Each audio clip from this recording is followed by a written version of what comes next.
Lordship, with the leave of this honourable court, Lordship, I want to go a fresh memo in 2 petition, Lordship, where I am seeking just a clarification of the interim order, Lordship. One is moved by the degree college student, another was a private college student, Lordship. So there's a short issues involved and nothing to do with the issue. They are the petitioners. They are the petitioners. Petitioners have moved some application for clarification Yes, of order. Not in the fresh petition we have filed, petition. Only for the limited relief of clarification of the interim order, Lordship. Where is your fresh petition? The petitions are there, Lordship. FR numbers are there. It may be taken up end of the list, Lordship. Petitions. It may be taken up end of the list, Lordship. The small issue is involved in this matter, Lordship. FR numbers are already generated, Lordship. I filed in the morning. Call for the record. Call for the record. Have you, sir? My Lord, may I also make one submission? With my Lord's permission. Lordship, I have served the copy to also to the AG office. Even I have not made one petition. I have not made the state as a party because the university is the party. Is one petition. Another is the deputy director of the PU board is party. Both the copy. In spite of that, we have served to the AG office also. Only in respect of clarification. I'll give one more copy also. With my Lord's permission, may I also make one submission, my Lord? With my Lord's permission. Let the Advocate General is arguing the matter. Let him finish the arguments. Then we will hear the remaining petitioners. Lordships, kindly, Lord 1-8, writ petition number 3942. It's not connected directly to these petitions, my Lord. It's against the media. My Lord, the students are going to the... We have already asked them to... Lord, the students are being demoned, humiliated, chased by the media, my Lord, with cameras. All right, we will hear you. We will hear you. We have called for the record of your case. That yesterday we have already told. That is shown in the constitution. That is shown in the constitution. Please, my Lord. Yes, we will hear you. At the end of... My Lord, I may also make one submission, my Lord, with my Lord's permission. Your Lordship wanted to know, my Lord, the number of my petition. This is FIR number 3923 yesterday. 3923. And my Lords are also very pleased to direct its listing. Wait for your... Yes, my Lord, 3923. Wait for your turn. Please, Your Lord. Great. I must state before Your Lordship, we have taken, insofar as state is concerned, while reply, we have taken sufficient time. I will try and complete today itself, not as early as possible. We will request everyone that we want to finish these cases in this week only. We don't want to spell it over to the next week. So whatever you have to argue, please confine it in, and to be very brief and make all possible endeavor to complete it within this week only. Yes. Please, Your Lordship.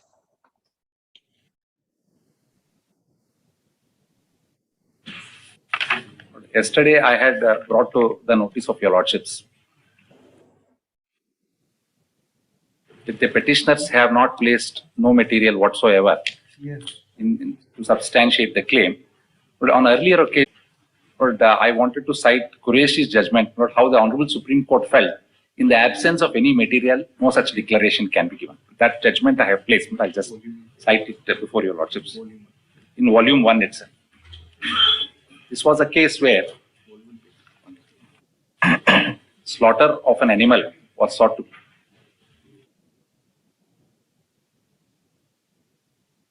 May I draw Lordship's attention? Give the compilation. This volume 1 judgment number. First page.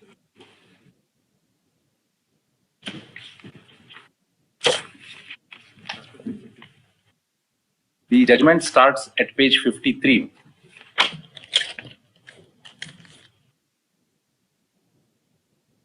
And the relevant portion is at page 60, paragraph 13.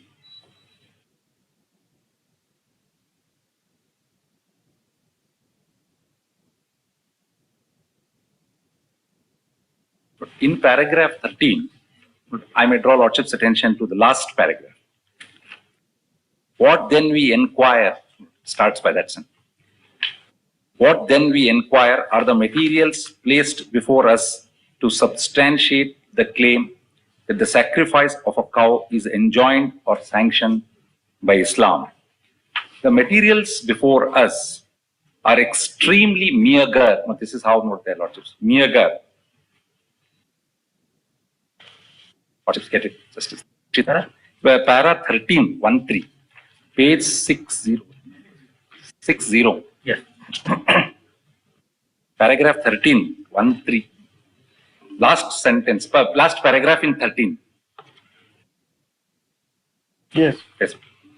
What then we inquire? What then we inquire are the material. That sentence comments is what then we inquire are the materials placed before us to substantiate the claim that the sacrifice of a cow is enjoined or sanctioned by Islam. The materials before us are extremely meager, and it is surprising that on a matter of this description, the allegation in the petition should be vague. In the Bihar petition number so and so are set out in the following bold allegations. But then they extract the kind of averments which were made in that case, not something similar to this, and then kindly similar how they interpret that material. The allegation in the other petitions are similar. These are met by an equally bold denial in paragraph 21 of the affidavit in opposition.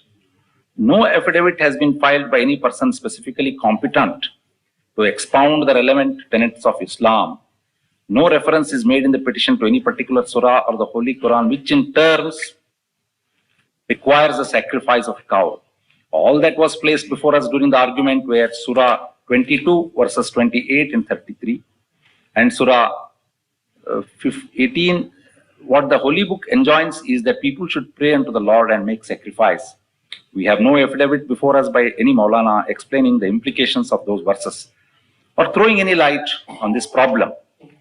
We, however, find it laid down in Hamilton's translation of Hidayah book, 43rd edition, at page 592, that it is the duty of every free Mussalman arrived at the age of maturity to offer a sacrifice on the Eid Qarban or festival of sacrifice, provided to be then possessed of nisab and be not a traveler.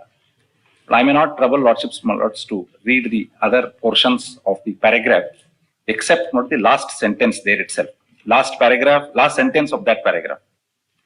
We, however, lordships may kindly see, we, however, no material on the record before us which will enable us to say, in the face of the foregoing facts, that the sacrifice of cow on that day is an obligatory overtax for a Muslim to exhibit his religious belief and idea. Yes. Sorry, idea. In the premises, it is not possible for us to uphold the claim of the petitioners. I have cited this judgment only to drive home the point.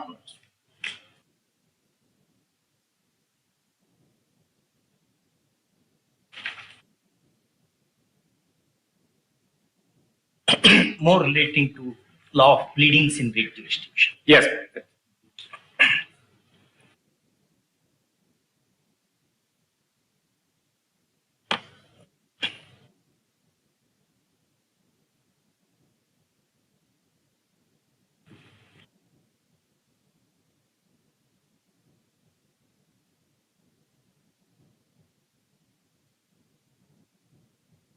Yes, all right. On the second aspect of it being obligatory in nature, in any particular practice, the second test notes which the Honorable Supreme Court.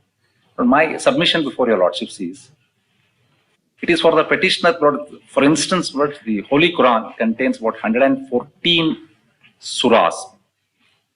It's for the petitioners, it's not for me, but I am not the person competent to say anything. Neither the court in a manner, is not. So it was for the petitioners to demonstrate before your lordships, beyond their doubt, as to what is compulsorily requires to be followed. In the face of the second test which was laid down by the Honorable Supreme Court, that it must be obligatory in nature.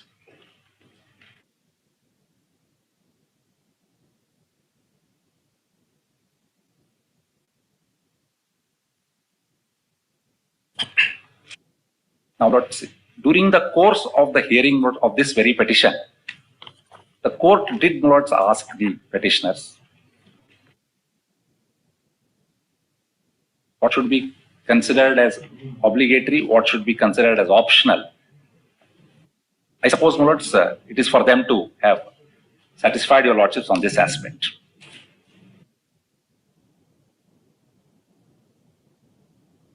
Now, it is for that reason that I read this last sentence in Qurayshis where they say, a reading of the Quran would show that sacrifice of animal on a particular day seems to be optional. Therefore, we do not hold it. That's all. Interpretation. Where you have read? But that is at the same paragraph which lordships are reading. Last sentence. May I? 4 lines, Chief. We may, however, no material on the record before us which will enable us to say the face of the foregoing fact that the sacrifice of a cow on that day is an obligatory overt act for a Muslim to exhibit his religious belief and idea. But that has been, I can point out one sentence notes in the middle of that paragraph notes, which re-emphasizes this point. The very fact of an option, and there is one sentence note somewhere in the middle it commences. The very fact of an option. Yes, the very fact of an option seems to run counter to the notion of an obligatory duty.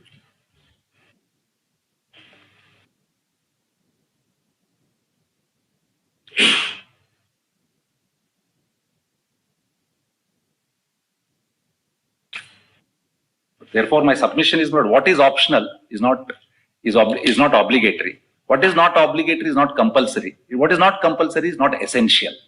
Therefore, it doesn't fall within the realm of essential religious. You mean to say, it touches yesterday's argument also. Yeah.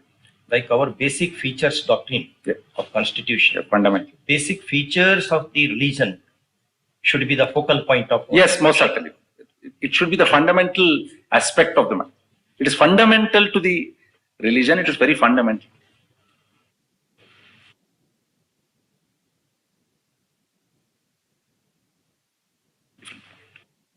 Interpretation.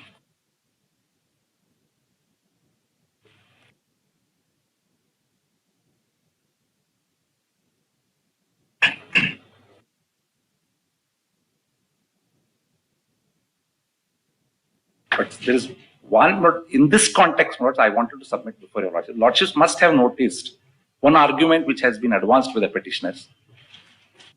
That is, they also say that they trace their right independently to Article 19(1)(a). That's linked to this present submission which I am making.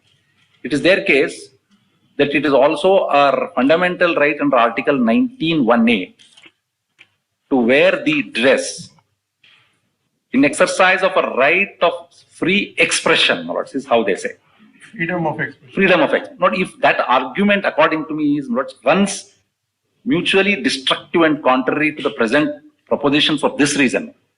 If their argument were to be accepted, then they would, persons who do not wish to wear that would have a fundamental right not to wear it as well, hijab.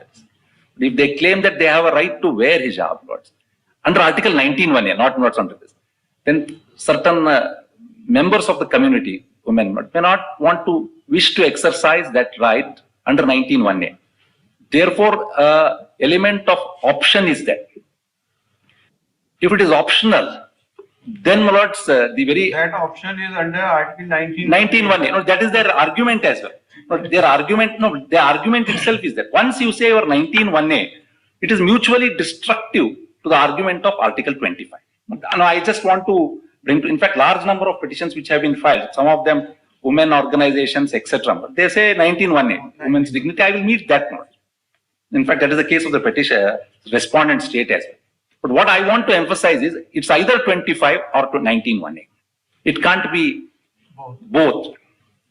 Are they mutually exclusive? Mutually destructive, I will say. The reason is, but exclusive, the reason is this word. 25 has an element of compulsion insofar as dress is concerned, assuming dress forms part of an essential ceremony. I would say, once, let us say, lordships have to declare tomorrow, not only this one, any particular attire for a particular community or a religion as an essential practice. The consequences of the declaration is every member of the community is bound to accept that. But if not, they have the risk of being excommunicated from that community, being considered as somebody who is anti-religious, the consequences are very huge. Therefore, there is an element of compulsion. But 19(1)A is a very different right, a civil right. I mean, when I said civil right, fundamental right in a civic sense, wherein you exercise what is known as a cultural. The concept of wearing a dress is a cultural right. You exercise it as a dress, as a freedom of speech of expression. But then once you say that, you also give the enabling right of not wearing it as Option. the option. Therefore, if that argument is taken, then a member of Muslim community, woman, would then have either an option to wear hijab or not to wear a hijab. Once you have that option, obviously it is a 19(1)A right and not a 25 right. The corollary of that. If suppose somebody wants to wear it, Yes. Yes. claims the right under 91A, Yes. But Then- we have taken a stand. then if you are restraining it, Yes. will it not amount to Yes, violation of according Article to, yes, 91A? according to us, under 19(1)A, if somebody wants to wear a hijab, interestingly, in our country, at least, there is no prohibition for wearing hijab in our country. Lordships may kindly note, on 19, there is no prohibition. However, this 19(1)A, Lordships are aware, is subject to 19(2), where the state can impose reasonable restrictions in the interest of morality, public order, and health. Decency. Decency. Honorable Chief Justice is Yes. saying, we do not travel to 25 at all. Yes. We confine our case to 19. 19. Yes. To that, what is your answer? Well, our answer is, my lords, that the right to wear a hijab as a 19 right, Article 19 right, can be restricted Of course. under 19(2). And our case is, insofar as the present case is concerned, Rule 11 of the Uniform Rules, lords, place a reasonable restriction on wearing hijab as an institutional discipline. Within the institution. Within the institution. That is the reason I said in our country there is no prohibition of hijab. Everybody, wherever you want to go, you can wear hijab. But subject to I will put it across very simply. Subject to institutional discipline. This discipline may emanate from schools, hospitals, or military establishments, everywhere, every institution has an internal regulation and discipline. So that 19(1)A right, lords, can be subjected to 19(2). It is open for them to say that 19(2) law which we have made is unconstitutional, which they have not done so, lords, in the present case.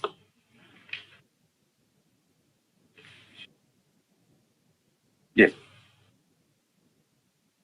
That 19(2) law. Generally, Yes. after R.C. Cooper case, Yes.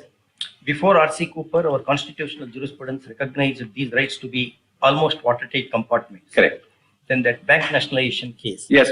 that came to be turned down, Yes. where they said they are not watertight compartments. Yes.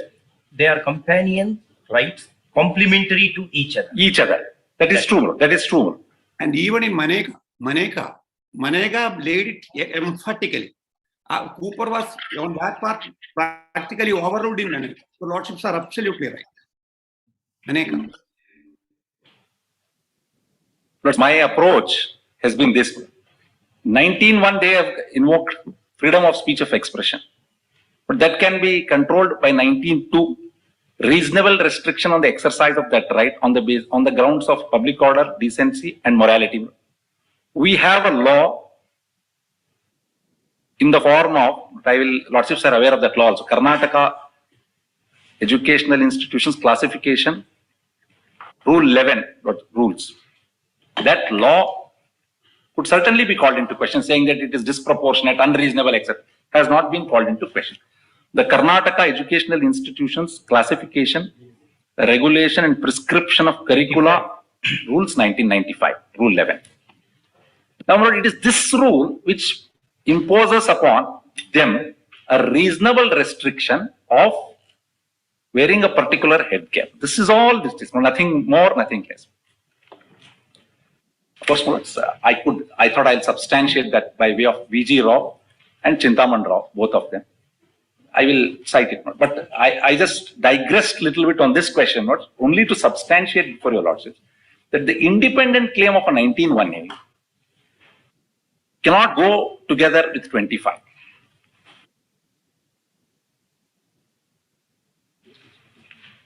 Which one? No, we'll. But should I straight away state that V0, shall I? Lordships are aware, I'll just give the citation. Principles of. You have argued this in that online meeting, under which chief had asking. Lords, I have argued, but I have argued unsuccessfully. It is not that. Many cases were lost by Palkiwala. Read history, that will say. No, it's okay. It's a really set.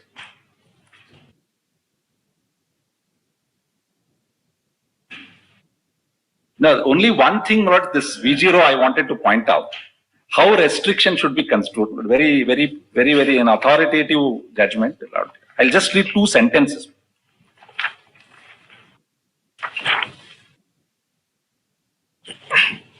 May I draw Lordship's attention to paragraph 15?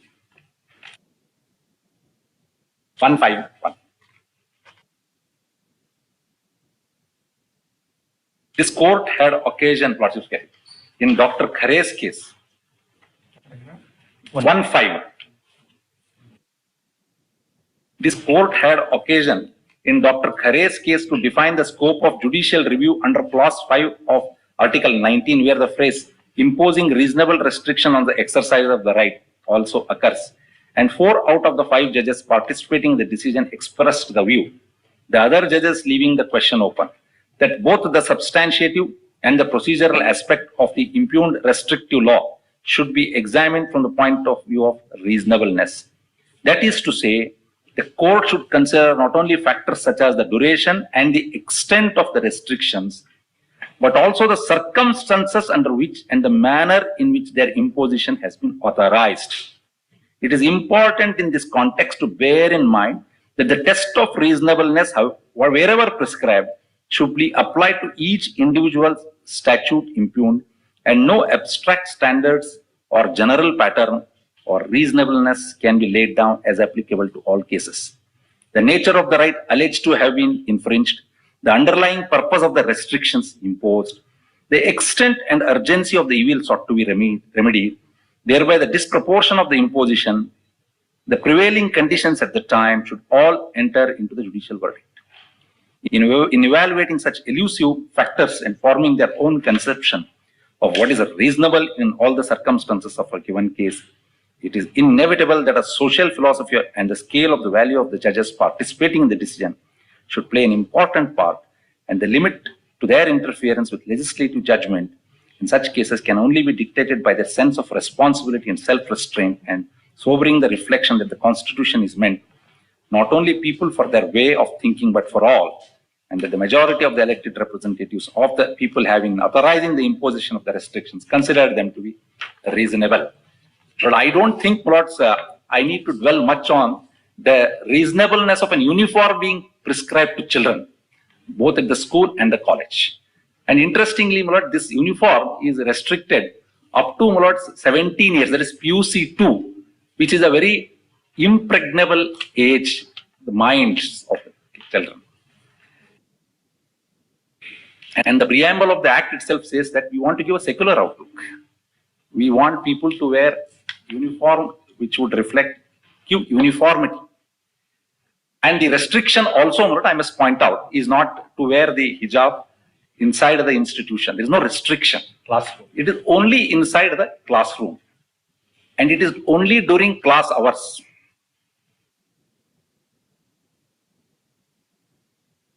And it is uniformly made applicable to everyone. Nobody can wear anything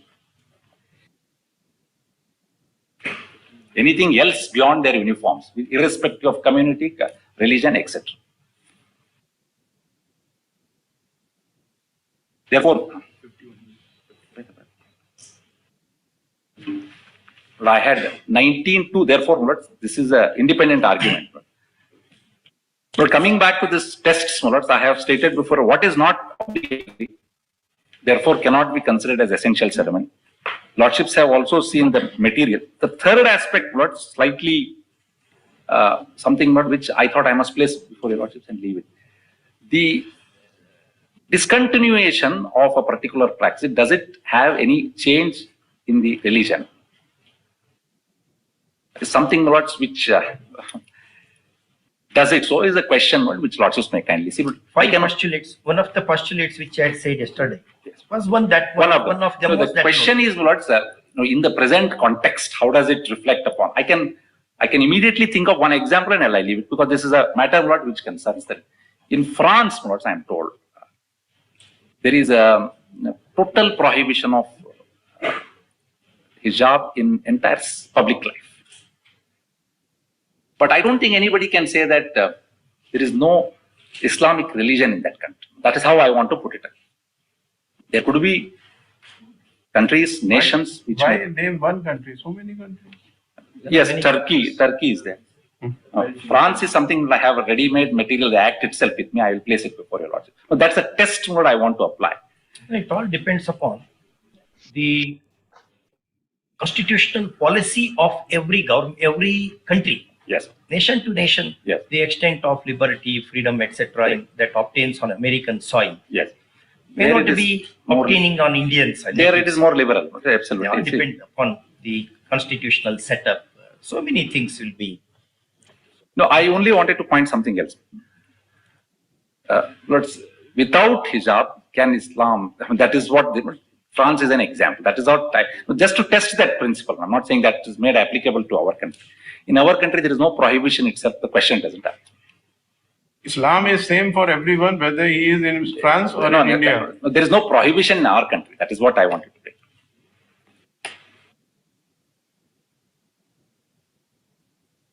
I don't know.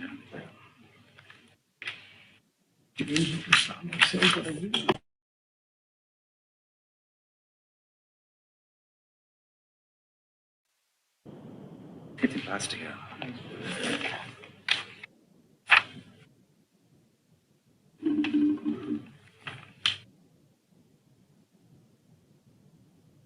Let's say Islam Farooqi, Dr. Ismail Farooqi, that Babri Masjid. They are also this same one paragraph I'll just read. They interpreted Quran, volume 1. That excommunication case. No, this is that Ayodhya. Ayodhya. Where acquisition of that space took place. The contention was acquisition of a mosque, which is fundamental to the religion, runs counter to Article 25. That whether the namaz is to be. Yes. But what their lordships held is, there is a fundamental principle to offer namaz, not necessarily in a particular place. That's how their lordships. 94 must have been in rising from Uttar Pradesh, lords must have had some knowledge. With volume 1.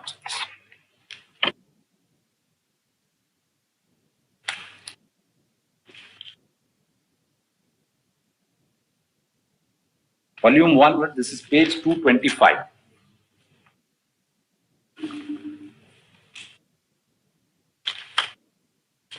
225. 225. 220.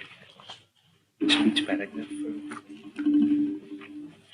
First one.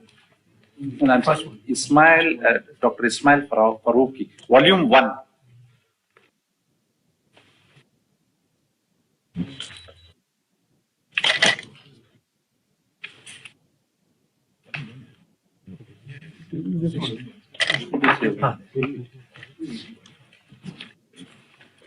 All the 276.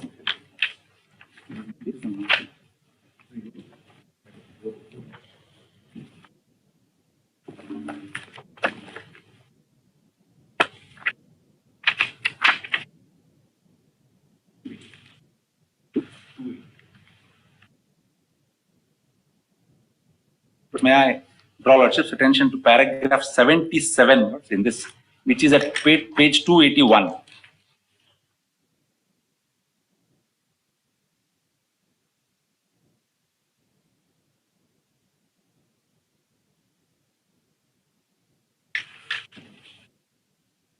But at paragraph 77 is the argument. The answer is at paragraph 82.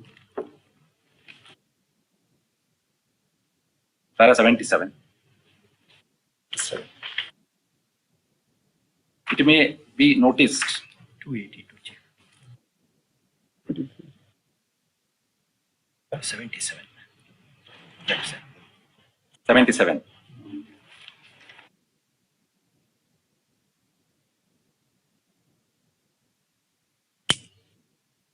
It may be noticed that Article 25 does not contain any reference to property unlike Article 26 of the Constitution. The right to practice, profess, and propagate religion guaranteed under Article 25 of the Constitution does not necessarily include the right to acquire or own or possess property. Similarly, this right does not extend to the right of worship at any and every place of worship, so that any hindrance to worship at a particular place per se may infringe the religious freedom guaranteed under Article 25 and 26 of the Constitution.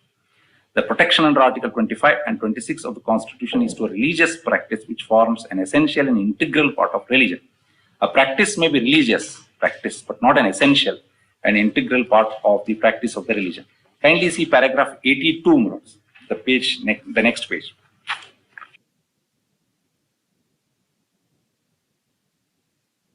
The correct position may be summarized thus.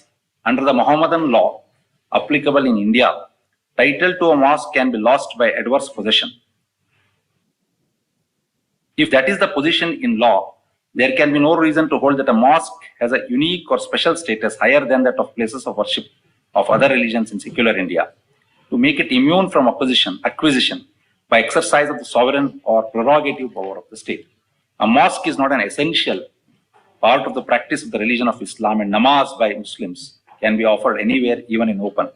Accordingly, its acquisition is not prohibited by the provisions in the Constitution of India. Irrespective of the status of mosque in an Islamic country for the purpose of immunity from acquisition by the state in exercise of the sovereign power, its status and immunity from acquisition in the secular ethos of India under the Constitution is the same and equal to that of the places of worship of the other religions, namely church, temple, etc. It is neither more or less than the places of the worship of other religion. Therefore, notes, they negative this contention.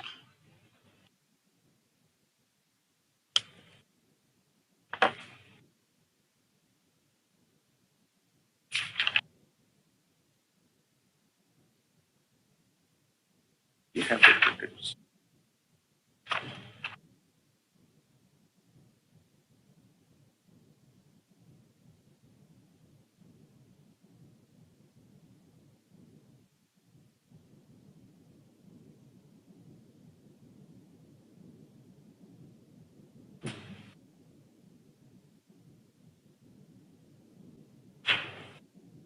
But may I draw Lordship's attention to paragraph 65, how this finding came to be recorded. Para 65.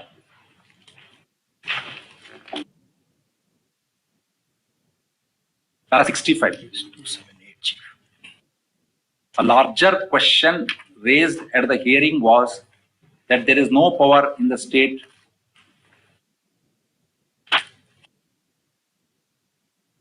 A larger question raised at the hearing was that there is no power in the state to acquire any mosque, irrespective of its significance to practice of the religion of Islam. The argument is that a mosque, even if it is of no particular significance to the practice of religion of Islam, cannot be acquired because of the special status of mosque in Mohammedan law. This argument was not confined to a mosque of particular significance, without which right to practice the religion is not conceivable, because it may form an essential and integral part of the practice of Islam. That's how Lord said.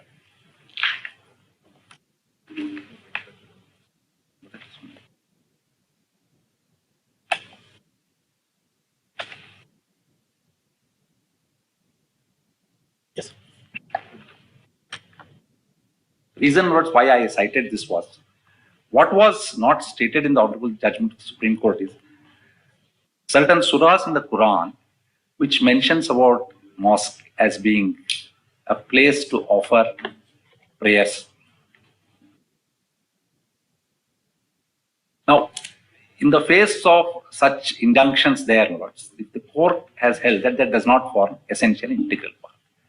But I do not want to trouble Lordships to, I do not want to read it. I'll just give the Surah numbers, but Lordship will place the Quran there. Surah number 2, Lords.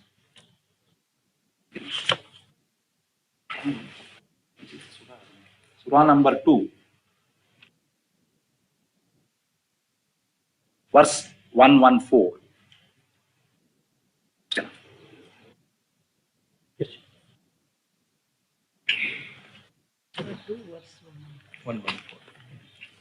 Surah number 2, verse 144. 44 or 114? 144, I'm sorry. 145. Now I'll place everything, but I'll leave it not later on. I do not want to trouble. 144 and 145. Yeah.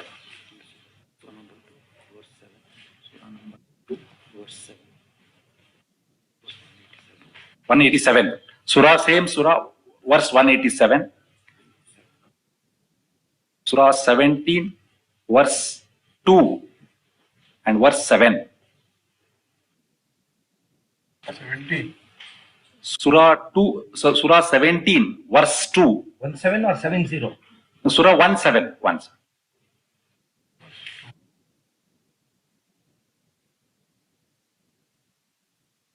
That's Surah number 22, verse number 39.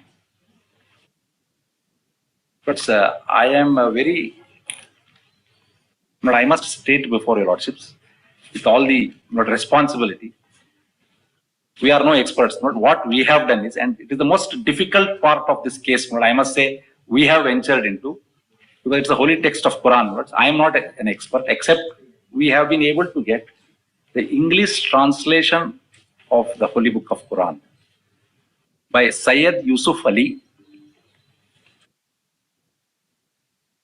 and Mom Pitchell. Two books. I'll leave it with the court. I will not venture to read.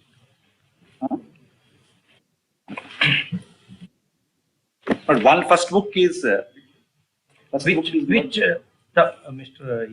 Learned Advocate General, Apex Court has referred to so many books. Yeah, I am coming to that. Which author they have said? That author yes, will take. this That book becomes now, easy. which I am referring to before your Lordships. That is, Lordships may kindly note first. I'll say where it has been referred. The Holy Quran, Abdullah Yusuf Ali, the lawyer from Pakistan, Lahore. He has been referred to by the Honorable Supreme Court in Shahira Banu's case by consent of all, including All India Muslim Law Board. Lordships may kindly note that itself. I'll just Shahira Banu's case, Lordships see. Chief Justice Keher's judgment. But he records saying that we are referring to the Holy Quran as translated by Syed Yusuf Ali, consented by all parties. One of the parties includes All India Muslim Personal Law. May I draw Lordship's attention to? Lordships may note it, not so that I'll just read it and. You tell the paragraph. Yes, para 124 of Shahira Banu, 124, Chief Justice Keher's judgment. Listen. During the course of hearing, references to Quran were made from the Holy Quran, text translation and commentary by Abdullah Yusuf Ali. The learned counsel representing the rival parties, or the rival parties included all of them, commended that the text and translation in this book, being the most reliable, could safely be relied upon. The text and the inferences are therefore drawn from the above publication. So therefore, we have not ventured, and we have great reverence, respect, and prayers whenever we have to refer to these holy books. Except for referring to this translation, but we have not done. Those translation itself. The second book we have referred to is Holy Quran English translation by Marmaduke Pickthall. Pickthall. Picktall. He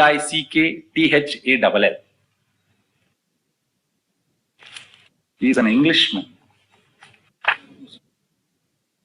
But this book has been referred to.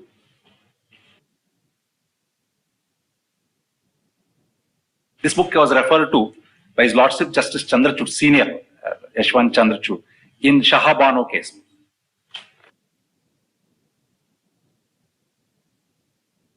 So both books seems to have been relied by the Honorable Supreme Court. The translated version we have placed before your lordships with the relevant portions notes. It would take a lot of time if I have to dispute. I will restrict myself in marking the relevant portion for your lordships' perusal. As against which the petitioners have placed before your lordships a version from Quran.com,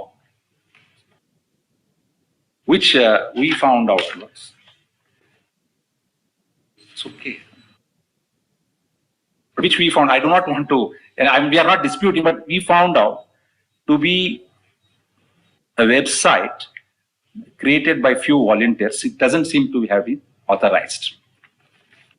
But the translation, except for one or two words, seems to be more or less the same. So there's not much of dispute insofar as these verses are concerned.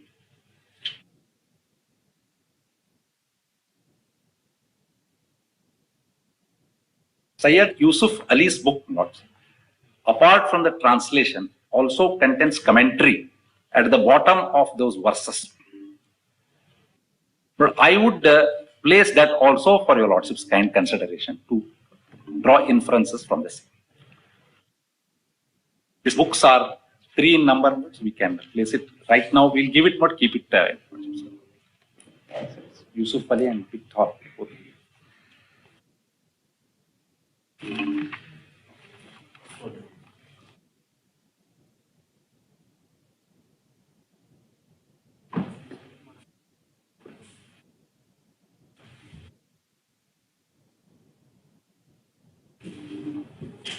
It is not for us to elaborate. I leave it to lordship this one, how it should be construed.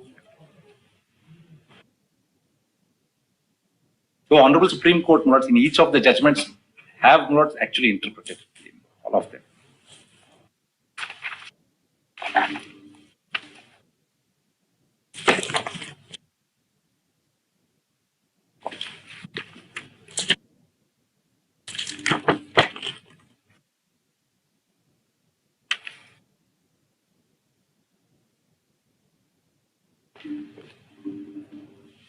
No, we'll just leave it. I don't want to go through it. It will take a lot of time. Because of the time constraint, I just want to leave lordship's. We'll read. Yes.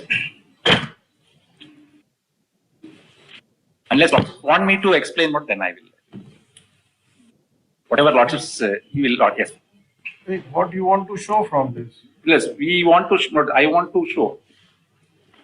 In Yusuf Ali, for instance, the reliance placed by the petitioners are on 2 surahs. Surah number 24. Right, we have to read from left to right. No, this is on the as a normal book insofar as Yusuf Ali is concerned. Surah number 20. Page number? Yes, I'll just say one.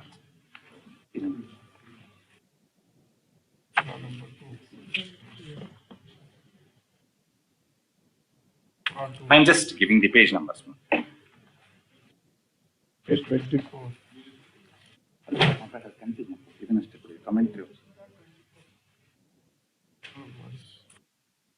Verse 144. What verses? Yes.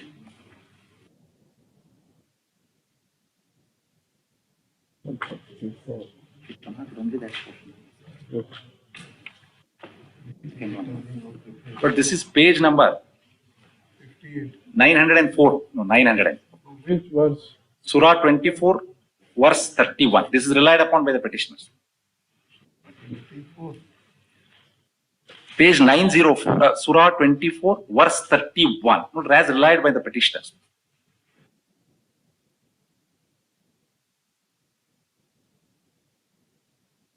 Lords get it. Page 904.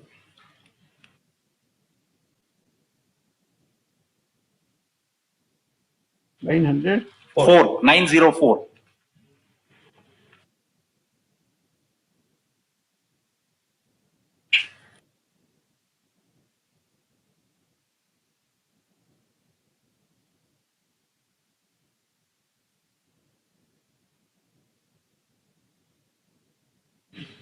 But in that surah, of course, surah is there, verse is there.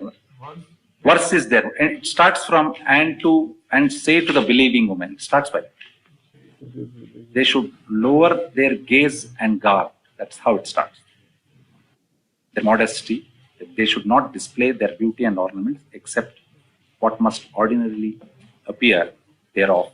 They should draw their veils for their and not display their beauty except to their husbands, their fathers, their husband's father, their sons, their husband's sons, their brothers or their brothers. Now, the commentary by Yusuf Ali is at 2984 and 2985. Footnote.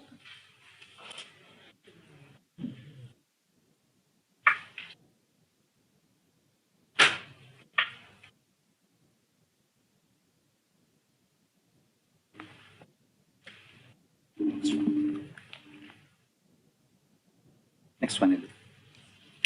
Yeah. Next one. Second one was also.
Which is not. Job as such is not mentioned. Yeah, that is what I want. I just want to pattern it gives. Women should be. It does not seem to be home. that. They, I how see. they should be. That is Subject to what they would say. But then 3359 has been relied on. Page number? Page 1126. 1126. Surah 33. 1126. Second one which has been relied on.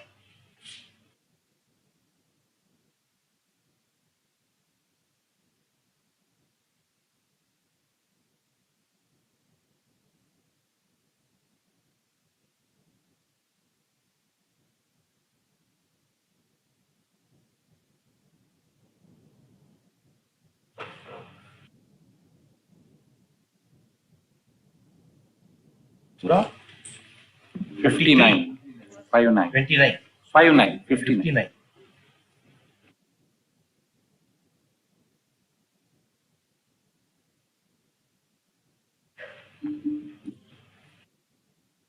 Page 1126.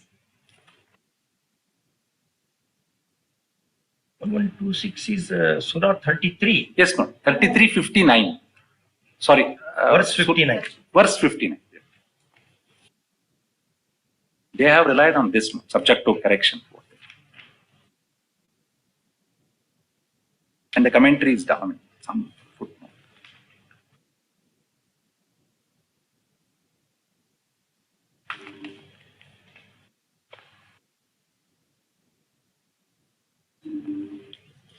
Paragraph.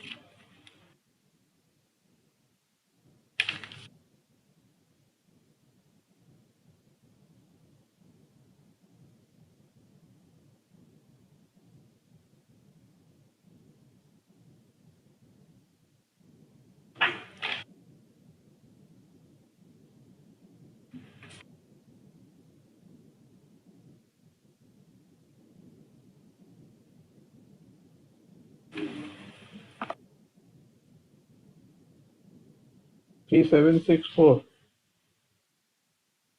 3764. in the commentary. Note. 3764. Yes, 3764, 3765, 3766. 3. Lotships. In this side, the number is given 376.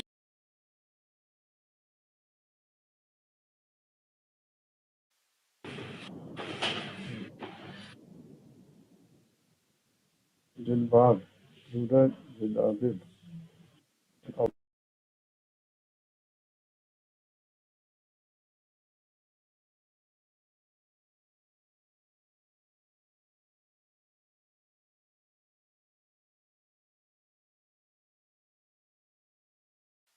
Yes, I saw. I've seen. That talks about outer garment, Yes, yes. a long gown. Yes, Other than hijab. yes, yes. Long gown. It is not only headdress. No, it is not the head. It is about that. This verse 59 Yes, of Surah 33 talks about a dress which is long gown. yes, yes. This is what they have relied upon. But this is an area which I would little be more circumspect in making submissions. Something which is very holy to the community. I just wanted to place before your lordship whatever is there. Yes. Actually, it was for the petitioners to have come up before your lordships and established. What is the implication of this, except that something? You mean to say that whatever the portion of the Quran which they have relied Yes. also does not talk Speak about of this. This speak of this doesn't seem. hijab. Yes. On a plain reading, unless on a plain reading. But the Kerala High Court. No, I will come to referred that. No, what my lord's Justice Mustak's judgment, Kerala High Court is. But Arabic version of this speaks of Kumar. He says. Kumar, he says, is a cloth which is put over the head. There, Murad, the reference is to Hadith. Right, that is what seems to be. That is pre-Shahira one. That is an interpretation. Yes, because I'll show before your lordship the distinction of Kerala judgment. But this is what is placed on record. Doesn't seem to. Because the other test, my lord, sees what happens.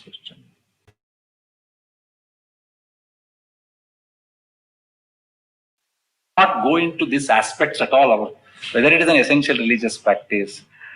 Of course, it was delivered pre-Shahabano, pre-Shaira Bano and pre-Shabarimala.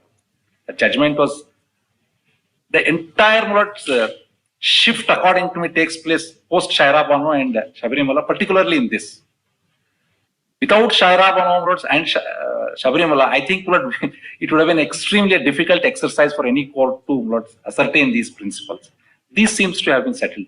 And Justice Mustak's judgment of Kerala High Court was delivered in that context. Of course, there are some inconsistencies in the judgment. Lastly, I will show that. But coming back to this principle, I rest insofar that issue is concerned to this much itself, that it doesn't demonstrate anything beyond the particular.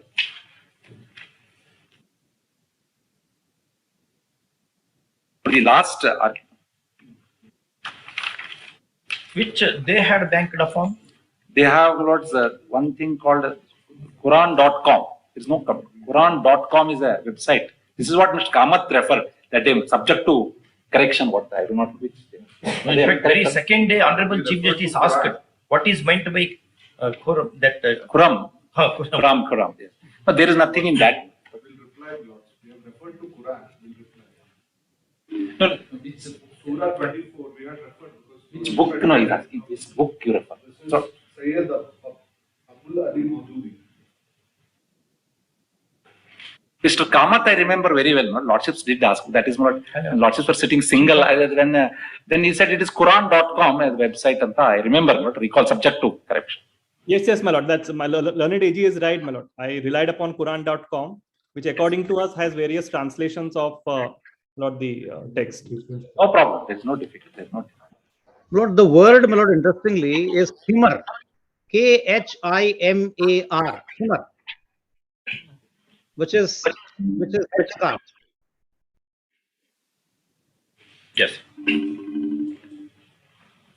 So this is an area, my lords, I am little bit, personally, my lord, for me, I feel little. It is learning for us also.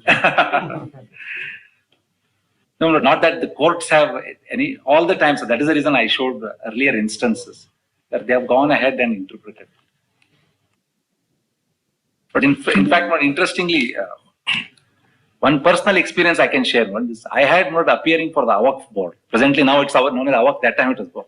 One of the arguments which we had advanced was based on this Farooq itself, where we said the principle of Waqf is permanent dedication of a particular property to the Almighty, which is irrevocable once done, and it's only the usufructs of that which can be used for charitable, which is recognized by Islam as charitable. On this principle, I had built up an argument saying that what is dedicated in Bangalore, a large number of tracts of land were donated by Tipu Sultan to a lot of mosques, etc. Those lands came to be acquired. The argument which was built was that once this dedication is permanent, you cannot acquire. So that was not accepted by the court. But this was based on the principle of Islam itself, of course.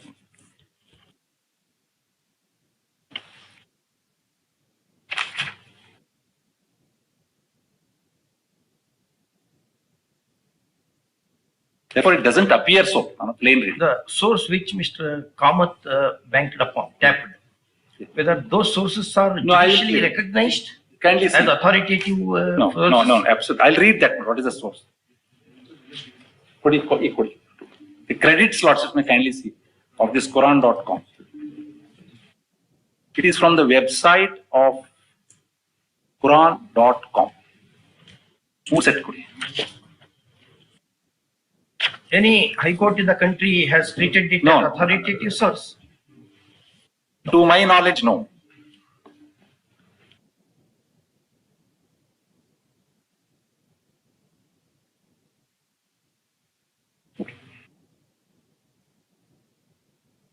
But this whatever page we have taken out from the internet, they have taken out credits. They say this website was created by few volunteers and was made possible with the will of Allah and with the help of the open source Muslim community online.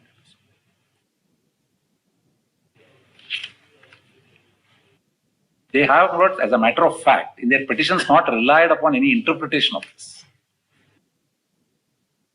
Only given the English translation and then straight away rely upon the Kerala judgment.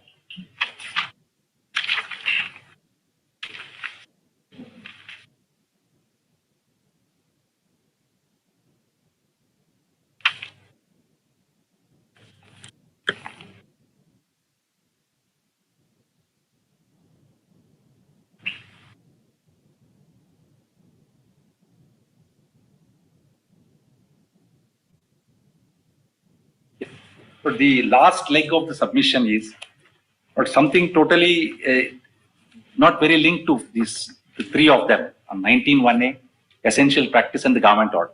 In the last submission which I propose to make before your lordships is, assuming lordships are to accept every submission made by the petitioners, assuming every proposition is correct, but in the light of the law laid down by the Supreme Court, my lords, in Shabarimala in a different context, would it be possible today to accept the principle of hijab on the point of constitutional morality and not individual dignity? Well, I'll explain for your lordship why this submission is being made. But ultimately, if lordship see what is the claim of the petitioners is to wear a particular attire or dress, headgear or hijab or known whatever manner it is. If somebody is to come before your lordships and say, I want to wear it, that is 19.1a. But if somebody is coming before your lordships for a declaration that we want every woman of a particular faith to wear that, but would it not, my lords, violate the dignity of that person whom we are all sitting down and subjugating to, is my submission before. It is a compulsion of an attire which we want to impose on that particular person, which according to me, my lords, is impermissible in this day and age and as interpreted by the Honorable Supreme.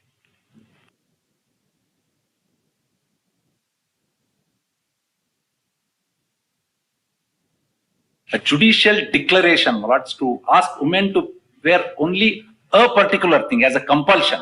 No, that is not their prayer.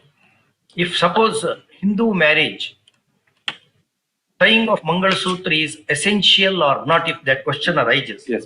And if we hold it is essential, Yes. it does not mean all Hindus in the country should compulsorily wear the Mangal Sutra. It is left. We declare what is the legal position and leave it there. But may I put it across in this manner? Lord, I do not want to take the example of Mangal Sutra, but I'll take the example of a dress itself again. But today, by way of a religious sanction, a judicial declaration is sought that we impose. It's not a question of choice. The element of choice goes away. That is the difficulty today. As soon as it becomes a religious sanction, the woman concerned, well, somebody may defy, that is different. But a woman concerned becomes obligated by way of a religious sanction to wear that particular dress.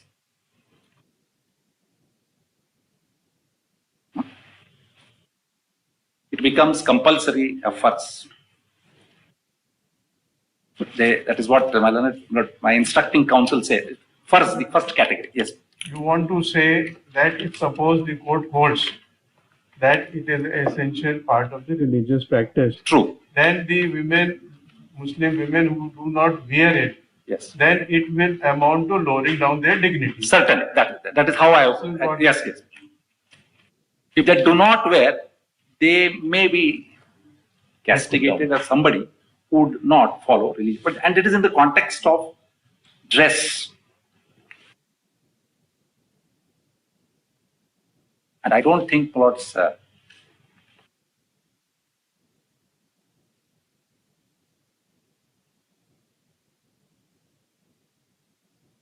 but this, according to me, Lords, hits at the concept of liberty of that particular individual. The choice to wear what we want, the choice not to wear what we do not want. Every woman of every faith, according to me, Lords, has that choice.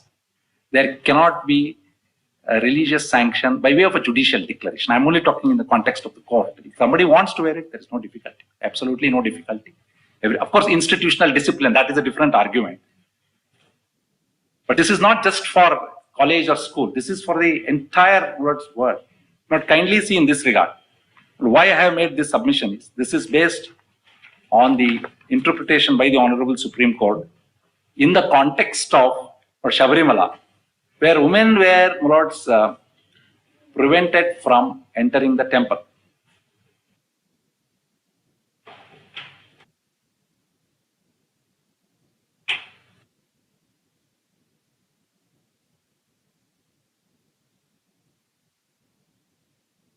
So this is in Shabarimala case, judgment of Justice Chandrachud. Shabarimala, the review has been decided. Yes, I wanted to come. Review was filed. Review was dismissed, but now, Lords, about on 7 questions, matter is referred to a larger bench. 9 judges. Larger bench, or different questions are raised.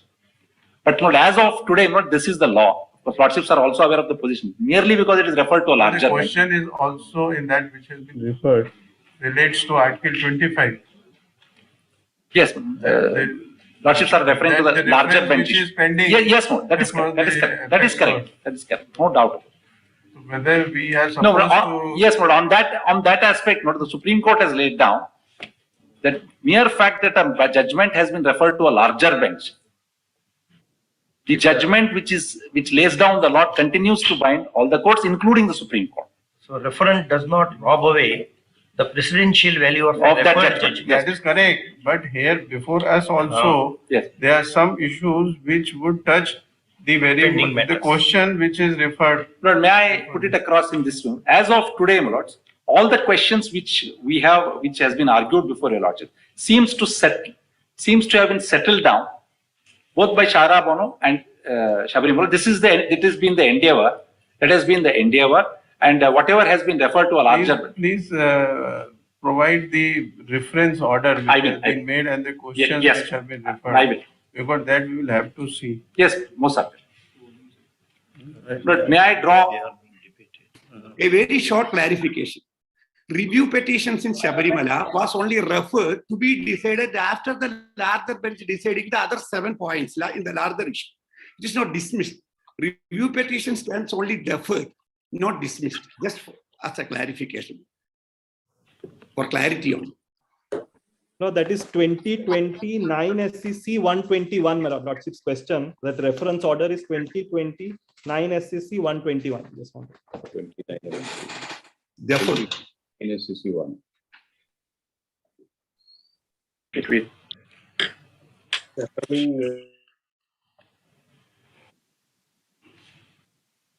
What is the legal authority? Yes. If a judgment is referred for consideration of Yes. a larger bench, whether other court should act Yes, upon yes, the ma'am. ratio of those referred judgments or not, or we should await till they are decided. No, lordships may kindly see this judgment, but I have it. Not decided. I'm giving that attention to.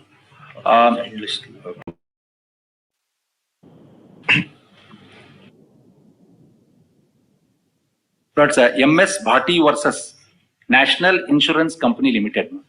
Citation is 2019 Part 12 Supreme Court Cases, page 248.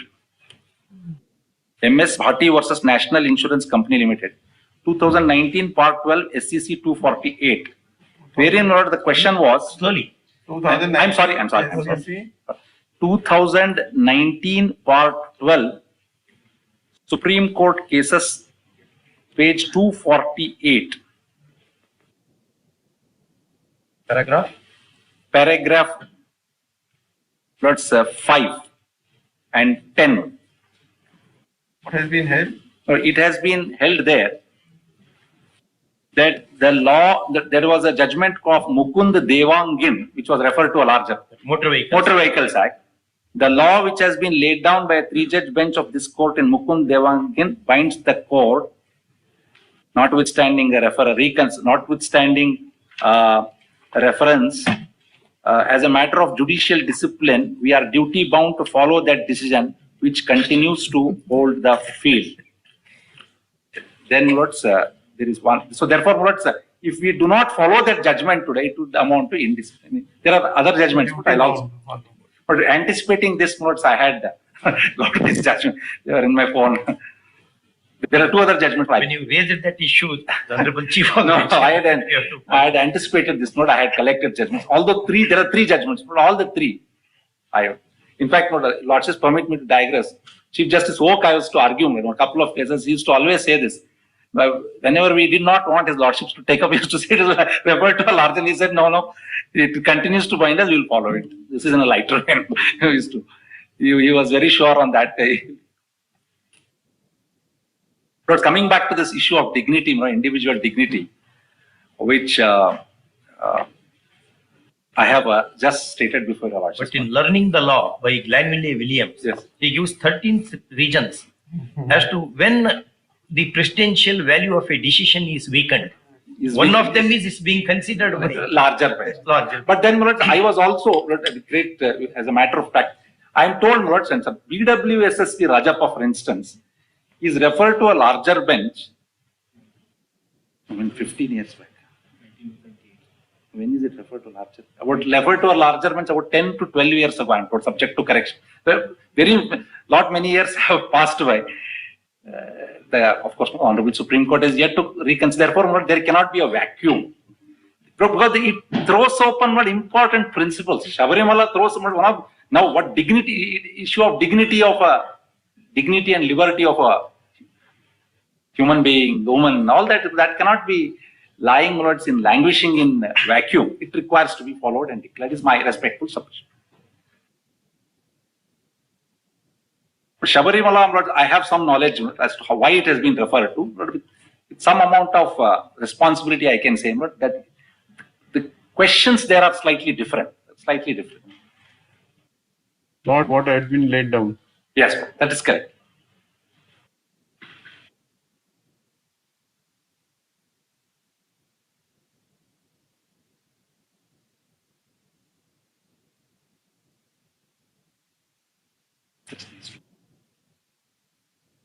That is all. No, there is last, this, I'll finish, I'm finishing. This paragraph, I want to read last paragraph of Justice Chandrachud in Shabarimala, to drive home this point of individual dignity in Shabarimala. Paragraph 221. He is not touching constitutional morality. Volume 5, I am told. Yes. Page 1649. His view is Chandrachud view. Going into Chandrachud view is suicidal. In Sabarimala. Because that is constitutional morality. That is suicidal. When he touched upon untouchability in that.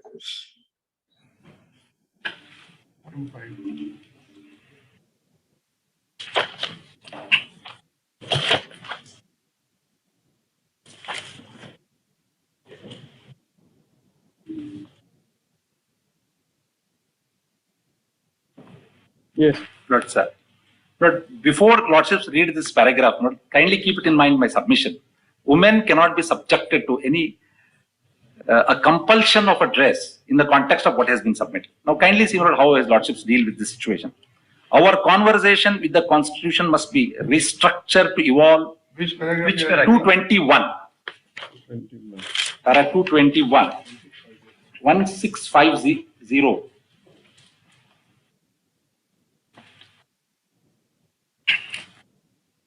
221. Our conversations with the Constitution must be restructured to evolve both with the broadening of the concept of liberty and dignity. Content of liberty. Is content of liberty and dignity and the role of the court as an enforcer of constitutional doctrine. The basic principle which must guide any analysis in this area is the dominance of the values of liberty, equality, and fraternity as instruments in achieving individual dignity. Once individual dignity assumes the character of a shining star in the constellation of fundamental rights in place of religion in public places, must be conditioned by India's unwavering commitment to a constitutional order based on human dignity. Practices which are destructive of liberty and those which makes some citizens less equal than others can simply be not countenanced. To treat women as children of lesser God is to blink at the Constitution itself. Among the fundamental duties of every citizen recognized by the Constitution is to renounce practices derogatory to the dignity of women. In speaking to the equality between individuals in matters of livelihood, health, and remuneration of work, the directive principles speak to the conscience of the Constitution. To allow practices derogatory to the dignity of a woman in matters of faith and worship would permit a conscious breach of the fundamental duties of every citizen. We cannot adopt an interpretation of the Constitution which has such an effect. Our inability to state that this is a matter of constitutional doctrine is liable to lead us to positions of pretense or worse, still hypocrisy. Both are willing allies to such critical issues under the carpet.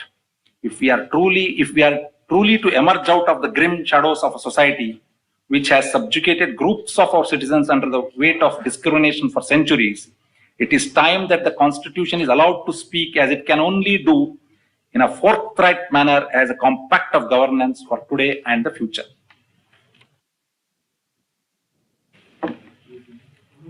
Which is this?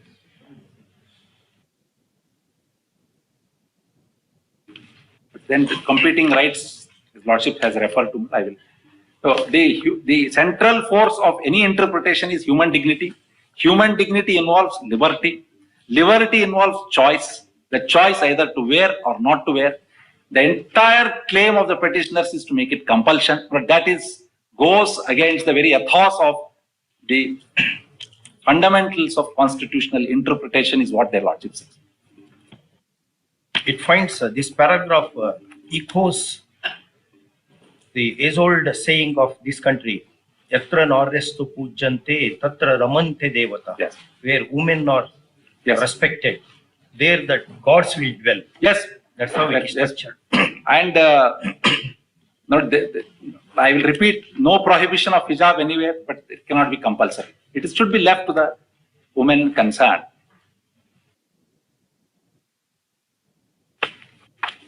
In fact, not, sir.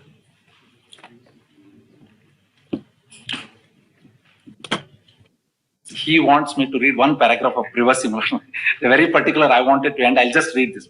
This Puttaswamy's judgment, Justice Chandrachud's observation, which goes along with this last paragraph. Right to privacy. Right to privacy, the Puttaswamy judgment. The entire thing we can't read. We can't read the entire thing, just which is the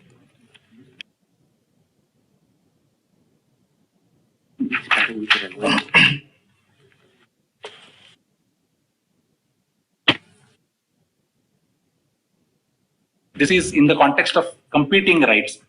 When you enter a school, you enter an institution, you may have a right, but there is also competing rights, how it should be. Paragraph 299.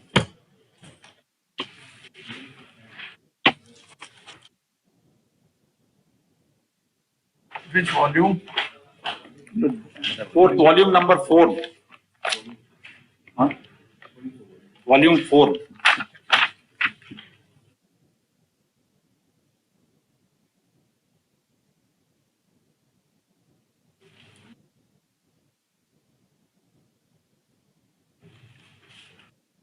You have read the Honorable Justice Chandrachud's version. What other members of the bench commented upon that? On justice. Did they agree or disagree? No, there is not much discussion on this concept. I must say. Conclusion is 4:1. Conclusion is 4:1. Separate reasoning given by more or less. Page 500. What can I? Sorry, paragraph 299. The last sentences, Lordships may kindly read.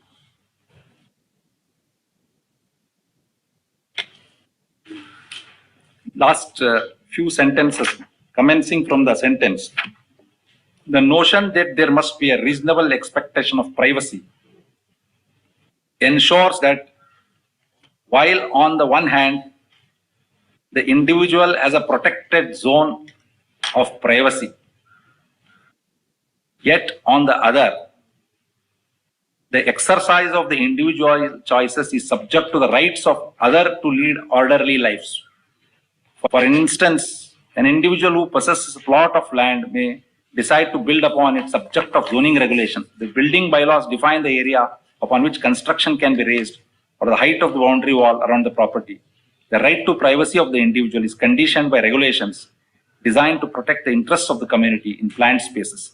Hence, while the individual is entitled to a zone of privacy, its extent is based not only on the subjective expectation of the individual, but as an objective principle which defines a reasonable expectation.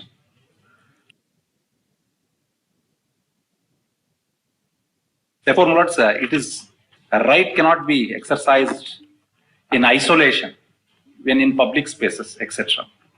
Institutional discipline is paramount. But in my written note, Lordships permit, I will also give, there are certain other instances, I do not want to take time, where in military service, somebody had sought enforcement of an individual right. Like growing that is Article 33 or what? There is no, it was not even no, I'm talking of rights. No, that is in the context. No, I know Article 33, but it's not in that context. This was the growing of a beard, which there was negatived on the ground that institutional discipline requires you not to exhibit individual choices.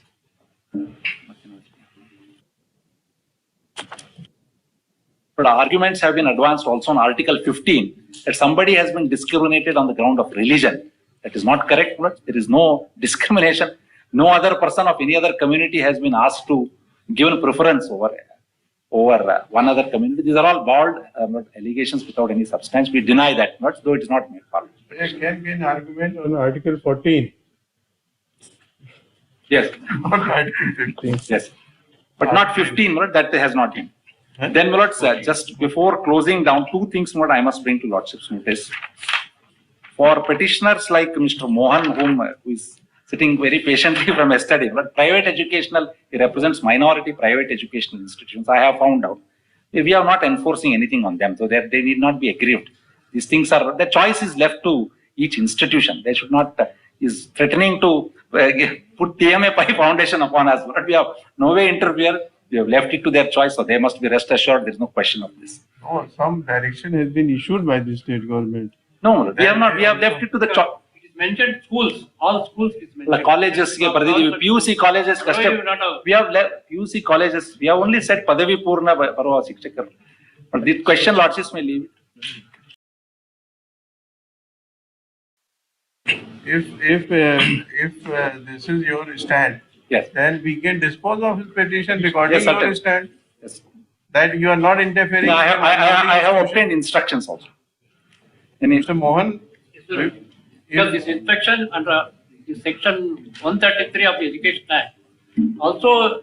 no, he says that he has the instruction to It can say be recorded. that the government is not in any manner interfering in the minority institutions. That can be recorded. That Private, all the Your judgments only are- grievance is that.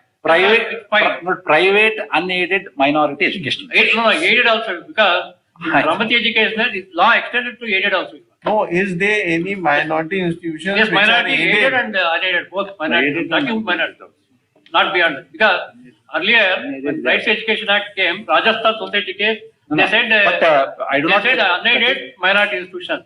Subsequently, the Constitutional Bench in Ramati Education Trust case, where I appeared for a Muslim association, in that writ petition allowed, wherein There the are some institutions. Petitioners are aided. Annual.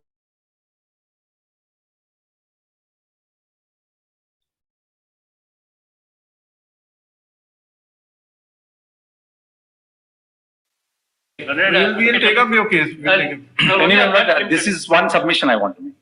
And for large number of petitioners who represent women organization, etc., they are before your lordships. On the question of women's right, yesterday they have filed some interview. No, I only want to make my submission. We are not. No, I'm just making this statement. This is exactly what I am also saying. The dignity of the woman must be kept in mind, not those submissions. Then if there is anything else, if my lords are to call upon, I will say. But I was just only one parting something which I want to mention before your lordship, that worse if lordships are to say, it says lower the gaze, etc. Lordships have to keep the dignity of the woman. Ultimately, in interpreting the whole thing, Lords, this morning when I was coming to the court, I heard a very beautiful Hindi song by Sahir Ludhianvi, where he says, "Na muh chupa ke jiyo, na sar jhuka ke jiyo, agar gam ke daur aaye to muskura kar jiyo." Like nobody can put it better than that. We have all learned to lift their head high and live. That's what every woman should be trained, and we expect them to do so. But I am grateful that lordships have heard me at length. Anything,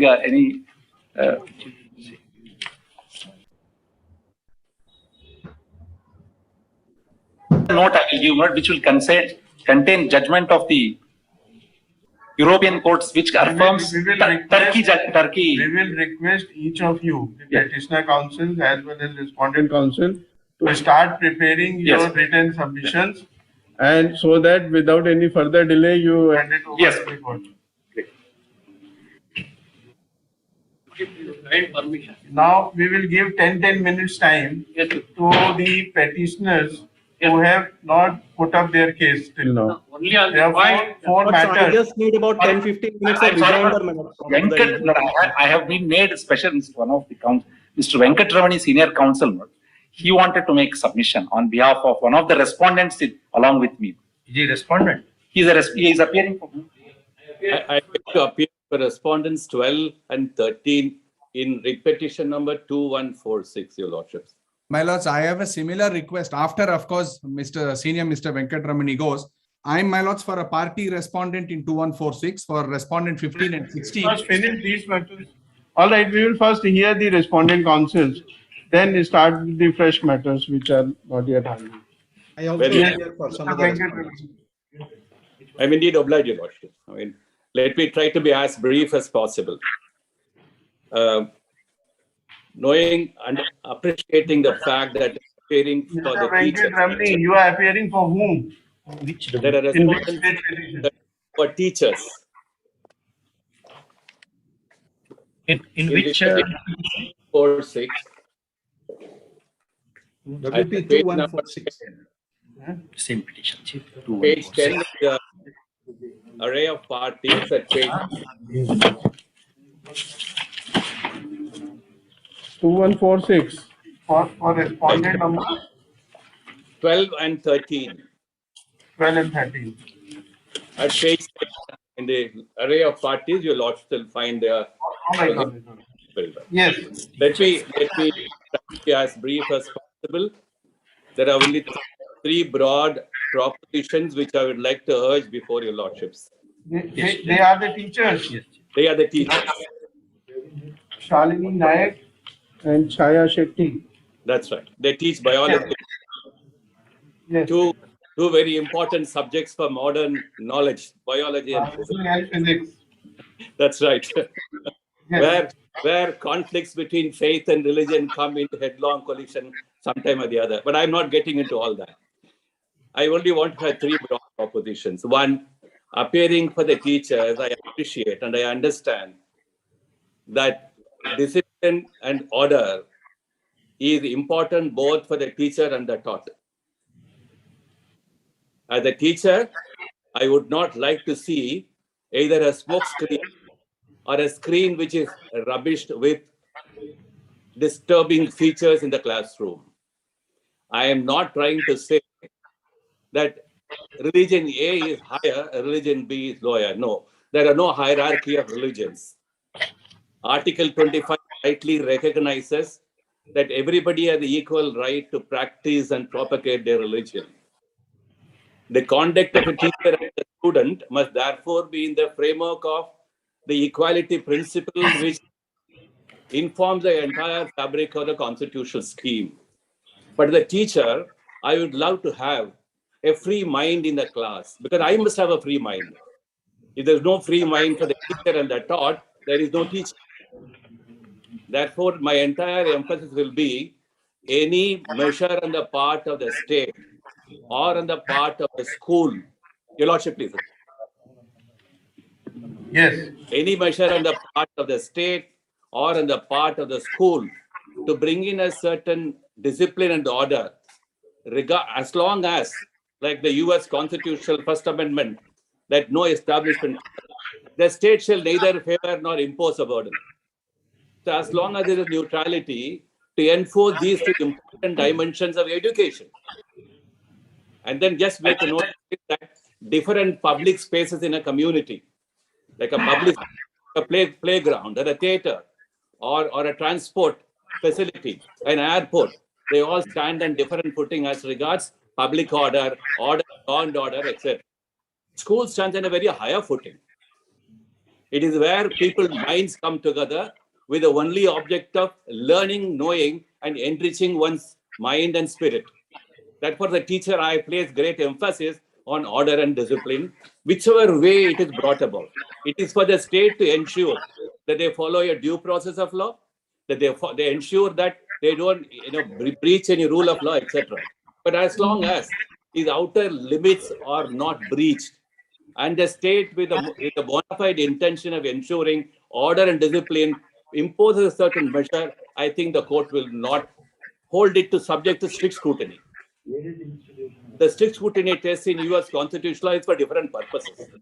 Where an individual right is asserted, the court will be anxious to find out whether there is actually an right, an assertion of right is valid, necessary for the enjoyment of that right, and whether the state has gone excessively in creating impairments on that right. Therefore, these broad principles, after all, ultimately your lordships know, governance is a very heavy subject. And the governance, those who govern know how to govern. Only when they commit a breach of governance on basic constitutional fundamentals, the court will interfere.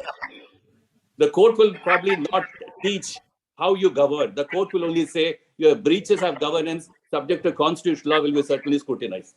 That's a broad framework courts interfere. Therefore, I say great emphasis on order and discipline. You lordships look at any part of the world today, whether European countries, Justice Dixit put a very important question. The ethos of the country, the cultural background of the country, the long history of a nation. We have a long history. France may not have a long history of pluralism. So Europe today is passing through 100 years less of pluralism, merger, etc. And they can't even hold together. European Union is breaking for a number of reasons. So in European, maybe several countries have had several reasons as to why they will either impose a ban or not impose a ban. So to borrow a particular country's example mechanically and to engraft it on a constitutional discipline like India will be a little problematic. Therefore, I may have, I'll also try to point out, Lordship, I'll put my brief note, that none of the judgments under Article 25, which have been cited at the bar, all those judgments are in the context of an assertion of a right to practice religion or certain aspects of it when a law relating to Hindu Religious Endowments Act or a law relating to regulation of place of worship are in conflict with an assertion of a right. None of those judgments have this dimension of a public order issue where the court strictly scrutinizes whether the state's got such a heavy burden. We are not in the realm of a criminal law. The state will not put a heavy burden as to establish what is public order. That public order must be narrowly seen or must be expansively seen. Therefore, none of those judgments assist the court in being able to look into this particular aspect of the case. I claim a right under Article 25, and that right is absolute. Because that right is absolute, then public order vanishes. That argument, I think, is excessively portrayed, and I don't think our constitutional scheme, particularly Article 25, facilitates that kind of an exposition. Now, let me come to the second aspect of it. I have my note where I thought I'll quickly read a few facets of my first submission. Let me quickly read from the Lordship's permit to do that. As long as the fundamental requirements of order and discipline in educational institutions is considered and treated as conducive and indispensable, mere deficiencies, if any, in the procedure adopted to bring about maintain order and discipline will not ipso facto lead to the nullification of the need for order and discipline and the decision taken in that regard. In matters of such importance and magnitude, since any small intrusions or scope for endless inquiries is granted, the likelihood of impairment of both order and discipline will become a matter of concern. Next, the above broad propositions have been stated, while they are self-evident, only to emphasize that the scope for inquiry in such matters will be narrowly tailored and expansively drawn. The answering respondents wish to submit that their concerns are purely connected to the importance of the above stated proposition as essential for their role as teachers. It is also understood that as long as order and discipline, which enables them to discharge their duties freely, fearlessly, and independently, and with no other thoughts or ideas impeding them, it is no part of the role of the teacher to embark into any other inquiry. It is submitted that rules, regulation, instructions, or any such forms or maintenance of order and discipline provide only the objective, the existence of the requirement of order and discipline. Such rules aid the mind of the teacher and student and also guide the entire educational institution. The teacher and the taught need to internalize the ideas behind these rules and shape their conduct. The teachers act as role models and mediums of expression such values. Now, next, let me go to the next proposition. Therefore, I think whichever way the public order has been perceived, as long as perceived properly, whichever way it is brought to execution, as long as there is no malafide or improper purposes, the court will not enter into any further inquiry. Now, let me go to the second proposition. The second proposition on Article 25. Let me quickly delineate what I find are the dimensions of Article 25(1). Under Article 25, all persons are entitled to freely profess, practice, and propagate religion on basis of equality. That's number one. Two, all persons are equally entitled to freedom of conscience.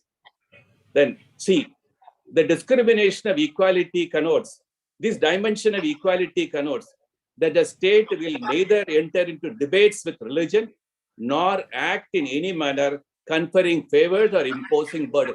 That is the First Amendment to the US constitutional law. Next, regardless of any claims in respect of practice of religion, insofar as such claims impede or clash with public order, have consequences on morality and adversely impede dimensions of health, dimensions of public order, morality, and health, the state may have the duty or obligation to bring about regulation, restriction, or prohibition, as the case may be.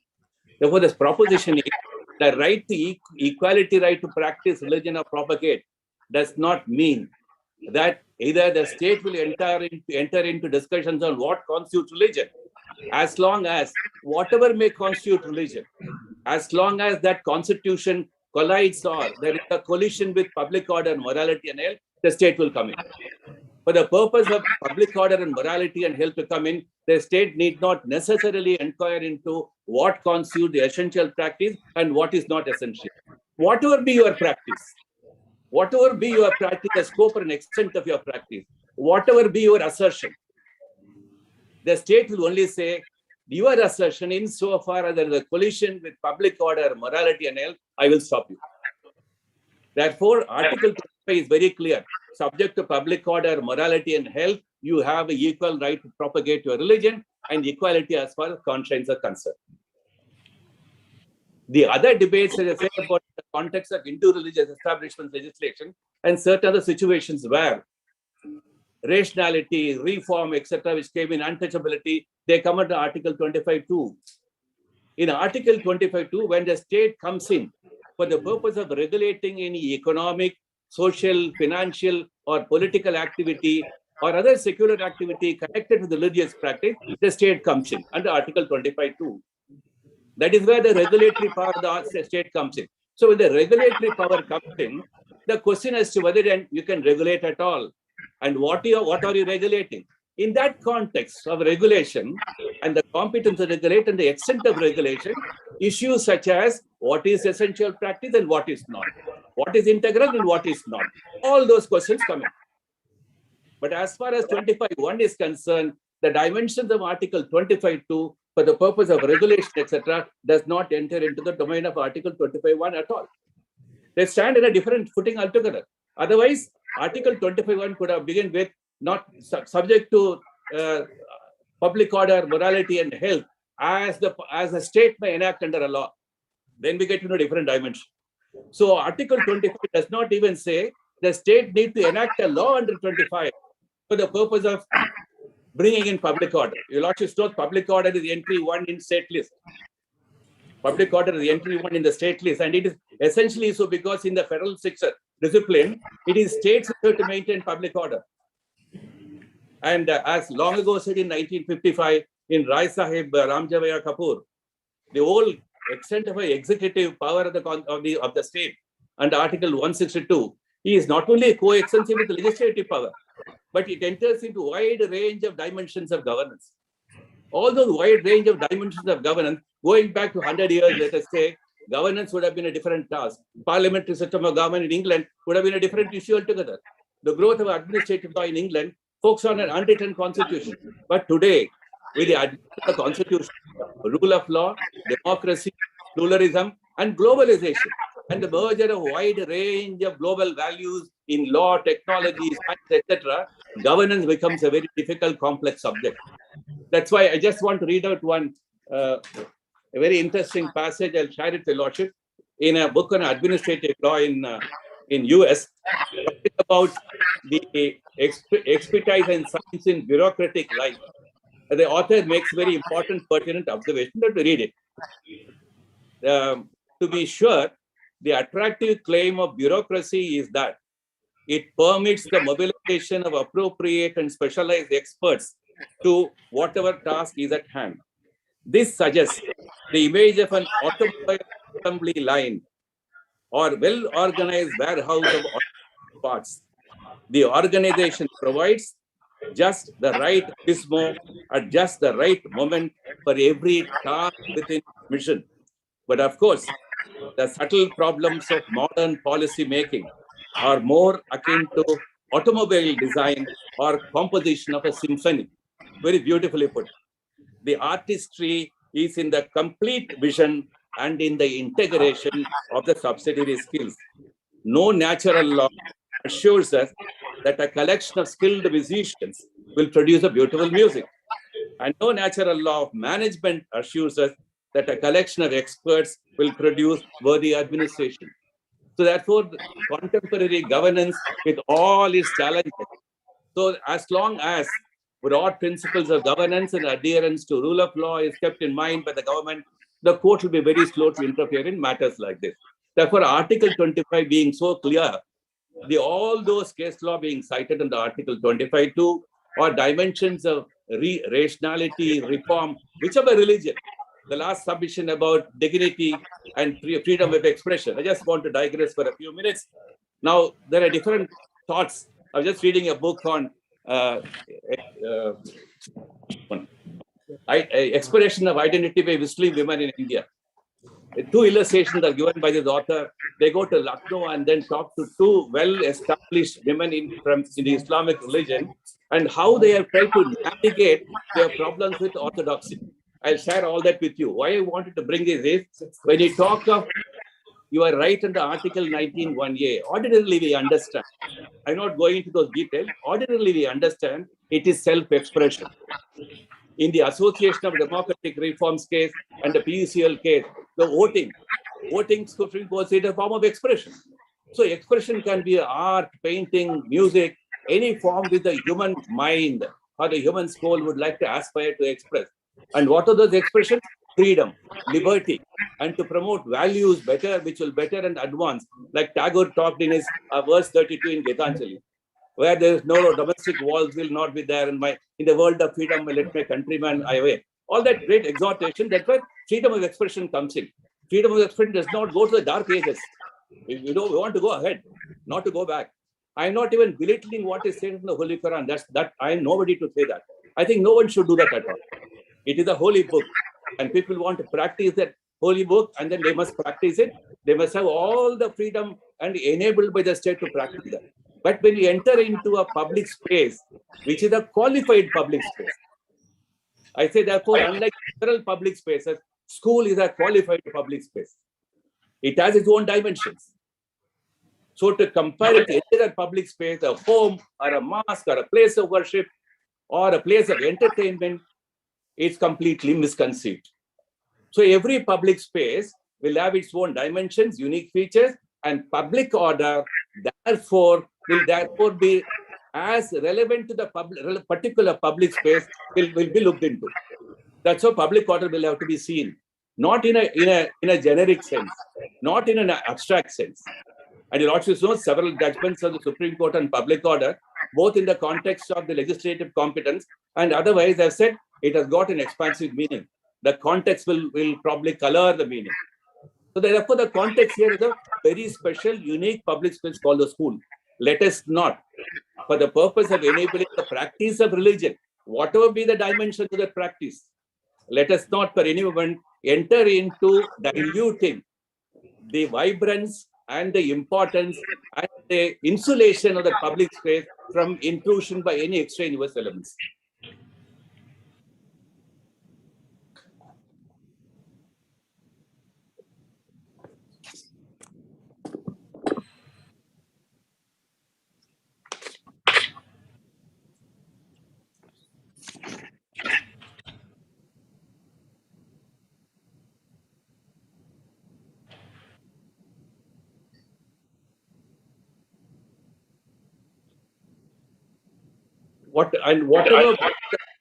Whatever be the perspectives taken rights in the Turkish case, I'll presently place only a few paragraphs from the judgment. They're all governed again in the European context. European human rights, the European Convention or the Universal Declaration of Human Rights, or the International Covenant on Civil and Political Rights, broadly talk about the right to practice religion, faith, and conscience, but they also talk about morality. There is no international human rights covenant which does not address itself to public order, morality, and health. Every institution, both at the international and the domestic level, are conscious of the need to ensure that governance is premised on these values, particularly because the assertion to practice religion. We all look at the War of Crusades in Europe, 300 years of bloody violence in Europe. And that's why the Holocaust of Germany's fall. All these experiences have informed, human rights drafters and later even the European Convention. In European level, there's very important to balance these considerations. But we are a different country. We are already as a nation. We as a nation, both culturally, historically, have been pluralistic in all its manifestations. But therefore, but having a regard to the experiences outside the world, the constitution makers thought that we should not have all those experiences here. Therefore, they said public order, morality, and health may be the guidelines where the state, with all its responsibility, will ensure that without looking right or left, it looks ahead and says, look here, this will produce order, discipline, promote wide range of community living. Well, that's good for the community. That's what will happen in this case. When it was stated that public order is being excessively stated here. Several Supreme Court judgments and courts have taken the view, even a breach of a little turbulence at a local area is also a public order question. Today, it is not merely Udupi. We find the entire nation is now brought into the whole issue. People in Tamil Nadu are agitating again. I find 3 days ago in Kota, there was an agitation, a public meeting. And internationally, the court is being, the proceedings are being watched, and how this dimension of this debate has a complete implication for democracy, rule of law, pluralism, so on and so forth. Therefore, it is not a very small proposition as sought to be made. That's as far as Article 25 is concerned, because I want to be as brief as possible, though I would have loved to say many things in person. So the next small is about that importance placed by Mr. Kamath on the Constitutional Court of South Africa, the judgment. A small nose, I've gone through the entire judgment. Just as none of the judgments in Article 25 in the Indian Constitution, which have been cited, have any bearing on the public order question, the South African constitutional judgment have no bearing on the public order question. There, very wisely, the Constitutional Court of South Africa plays a balance. It says, I look at your cultural dimension. How it is relevant. It is asked that question when that was cited here. Very carefully, the court has played it very balanced view on that. The court, while trying to find out whether it is religious right or a cultural right, has not emphatically answered that it is a religious right. It goes on equating both religion and culture on same footing, but the emphasis is on the cultural dimension of that right. And then the parade of horrible, in fact, is referable to Justice O'Connor's US Supreme Court judgment in an earlier judgment. So I asked myself a question. If suppose tomorrow, several other religious persons or persons belong to other religions, persuade their own students and their wards to go and demonstrate in the school and assert your right, you can't call them parade of horribles. You can't reduce that kind of a level. If Islam practicing hijab is a faith, as good as in Holy Quran, practicing even wearing a tilak on your forehead can be as important for anybody else. So the parade of horribles there for a different purpose. In our country, each faith has its own domains and dimensions where you live peacefully in community. I come from the Union Territory of Pondicherry. I've never known there while as a student. I studied in Loyola College in Madras and also studied in a convent school in Pondicherry. We have never known any clash between religions. In different parts of the country, for different reasons, as we find clashes for assertion of social, economic, and political rights today. There are different competing claims. Some authors write that what is happening behind these assertions is there is alienation. They feel insecure. Therefore, they express themselves in this way. So these reasons may be legitimate. We cannot go into those questions before the court. But as long as these reasons, the legitimacy of the reason does not mean the state is powerless to deal with these questions. Legitimacy of reasons will be a pointer for the state to find out whether what other remedial, social, economic, political measures would be deserving, would be important, and then embark on them. But that's a different issue altogether. Therefore, I find on the social media today, several people writing on the issues talk about the reasons behind it. Reasons may be absolutely legitimate, but the reasons will not probably come in the way of the state to say, I take a very important view on public order. So I come back to that issue. Therefore, I do not want to say that I will place several judgments before Lordship in my compilation. I've also collected some extra from some commentaries on right to religion in US, Europe, Germany, and England. I'll place all that. and it's too short a time for me to read out in extenso.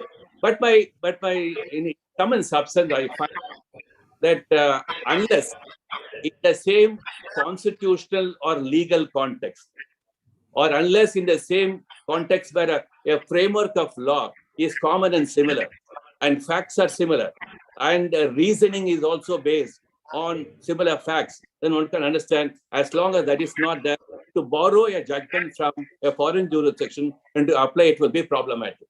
Your Lordship may know that Justice Scalia had a different view on foreign law being applied in US courts. We are not averse to foreign judgments. Today, a whole range of subjects in law is full of foreign citations and foreign law. We cannot close our eyes to all that. But the importance of bringing in a particular judgment from foreign jurisdiction in the absence of several comparables, there can be a misconceived application. Yes. I would like to conclude with that, and therefore, as a teacher, I do not want to go anything beyond that. Your Lordship give me permission to put in my written submissions within 2 or 3 days. Yes, I'm extremely obliged. Thank you. Yes, Mr. Sajjan. My lords, actually, Mr. Naganand is waiting, my lords. Inter se seniority, my lords, he has a right. Therefore, I will yield, my lords. After Mr. Naganand, I will. All right. Mr. Sajjan Poya wants to argue, Lord. I don't want to come. No, not at all, sir. Please. We are here to decide this dispute.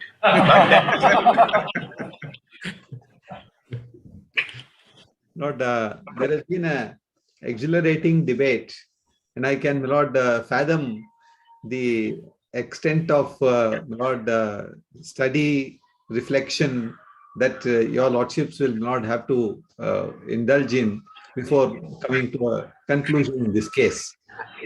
Not for any other reason, Lord, but for the fact that such a myriad views or points of view have been placed before your Lordships. But I want to be a little more mundane and would request your Lordships to kindly take the writ petition 2146 in which I appear for respondents 5 to 7. They are not WP 2146 of 22. Respondent 5, Lord, is the Government Pre-University College for Women, and 6 is the principal, and 7, Lord, is a lecturer in English. Vice principal. For 3 of them. The respondents 5 and 6, on their behalf, a statement of objections has been filed. I suppose, my Lord, that would be placed for your Lordship kind consideration. Yes. Now, my Lord, can you pass me the petition, my Lord? I would only draw your Lordship's kind attention to the prayers in the petition. They are somewhat unusual, if I can use that expression mildly. Page 23. The first prayer, Lord, is a writ of mandamus to respondents 1 and 2, which is the state, to initiate inquiry against respondent 5 college and 6 for violating instructions in the guidelines at Annexure J. The second, my Lord, is a mandamus to respondent 3 to conduct an inquiry against the college and its lecturers for hostile approach. Then a writ of co-parental against respondents 15 and 16 as to how they are functioning as a CDC committee. And fourth prayer is declared that the status quo referred to in the letter of 25/1/22 is with consonance to the guidelines. So the entire frame of the writ petition is based on the guidelines and its enforceability. Whereas in the entire writ petition, my Lord, we don't get any either specific plea or authority as to what is the factual position in this college. These petitioners, my Lord, they have not said when they joined the college, were they wearing hijab, how many other students were wearing, nothing is stated. In paragraph 5, this is the bold pleading, para 5, at page 12. The petitioners are students of Government PU College at Udupi and wearing their regular headscarf over the college uniform. Respondents 6, 7, and 13 insisted the petitioners to remove the headscarf by shaming them due to their conduct in invoking the religious identity. They don't say when they joined the college. They don't say that when they joined the college, their parents signed an undertaking to say that we'll abide by the uniform rule. They don't say from how many days they have been doing. They don't say when all this happened. Nothing, my lord, is stated. And in paragraph 7, they say in the month of August 2020, respondents 6 and 7 rebuked the petitioners and tell them that their parents had signed the consent letter at the time of admission, accepting the terms and conditions. Then they were being scolded, etc., etc. This is the bald allegations on the basis of which, my lord, the matter has been raised by them in the writ petition. So please show the adoption. Paragraph 14, they refer to this College Development Committee. Now, my lord, in this context, could your lordships, my lord, please permit me to show our statement of objections. In the first few paragraphs, I have, my lord, referred to these prayers being misconceived. I will not read them once again, my lord.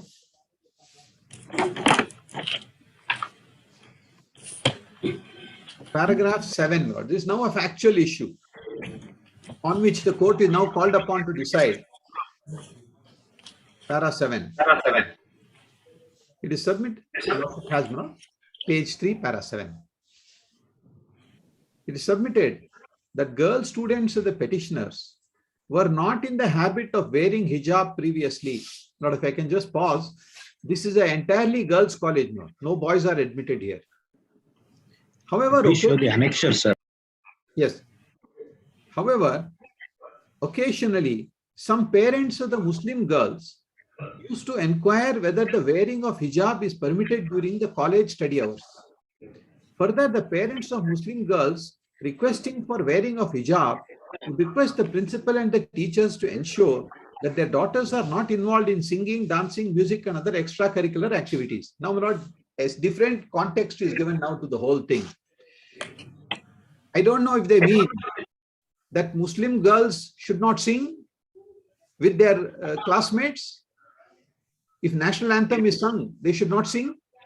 Is it against Islam? If they are taught a devotional song on the country, Mother India, they should not sing. What is this that they are trying to say here? No, none of these things are not anything to do with religion. Lord, there's a fine line of distinction between religion and culture. Now, I'll give an example, my lord. In the south of India, at the time of marriage, and in particularly in some communities, not all communities, even in the south of India, my lord, I know that in the community coming from the South Canara district, Hindus, when they get married, they did not have the system of a Mangal Sutra. There was no tali that was being tied in South Canara. Now, my lord, what happened was that in rest of the Karnataka areas, Andhra Pradesh and Tamil Nadu, tali is an essential part of a wedding. People think when you are invited for a wedding, the minute the Mangalya Dharana is over, there'll be big commotion going on. Lot of drum beating will be there. Everybody will say, now I'm ready for lunch. Come on, let us go for lunch. Marriage is over. So this is a cultural thing. It has nothing to do with religion. Same thing, Lord, with wearing toe rings. Now in South India and some of the communities, toe ring is put onto the toe of the woman at the fag end of the wedding ceremony, and she is supposed to keep it on. And most of them, Lord, who would like to follow it, keep it on. That is not religion.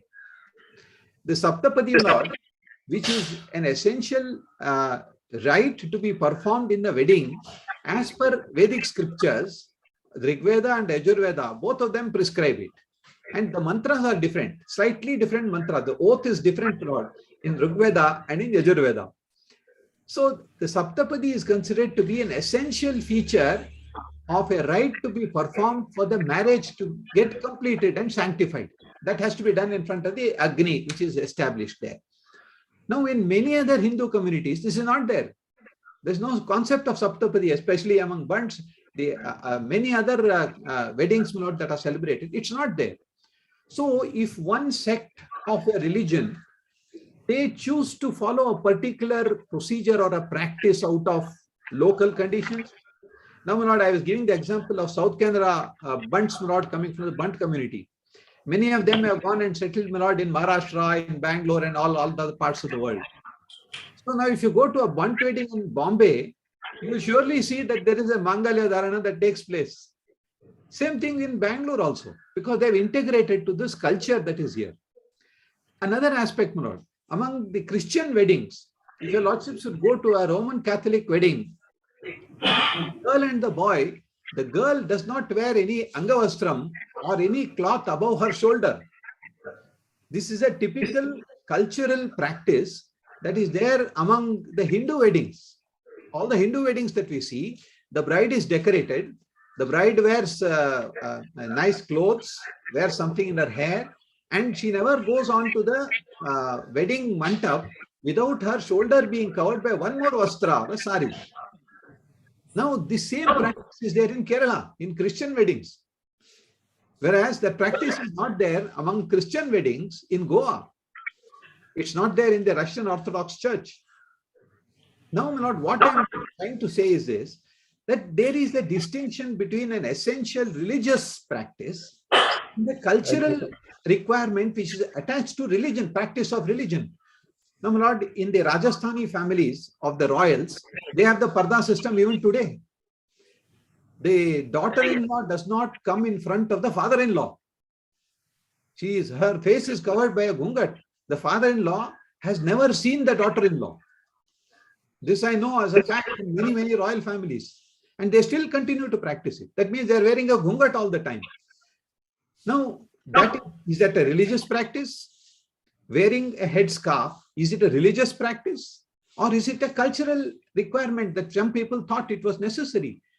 And if you go back and forth, my lord, in history of the religion of Islam, my lord, originated in Saudi Arabia.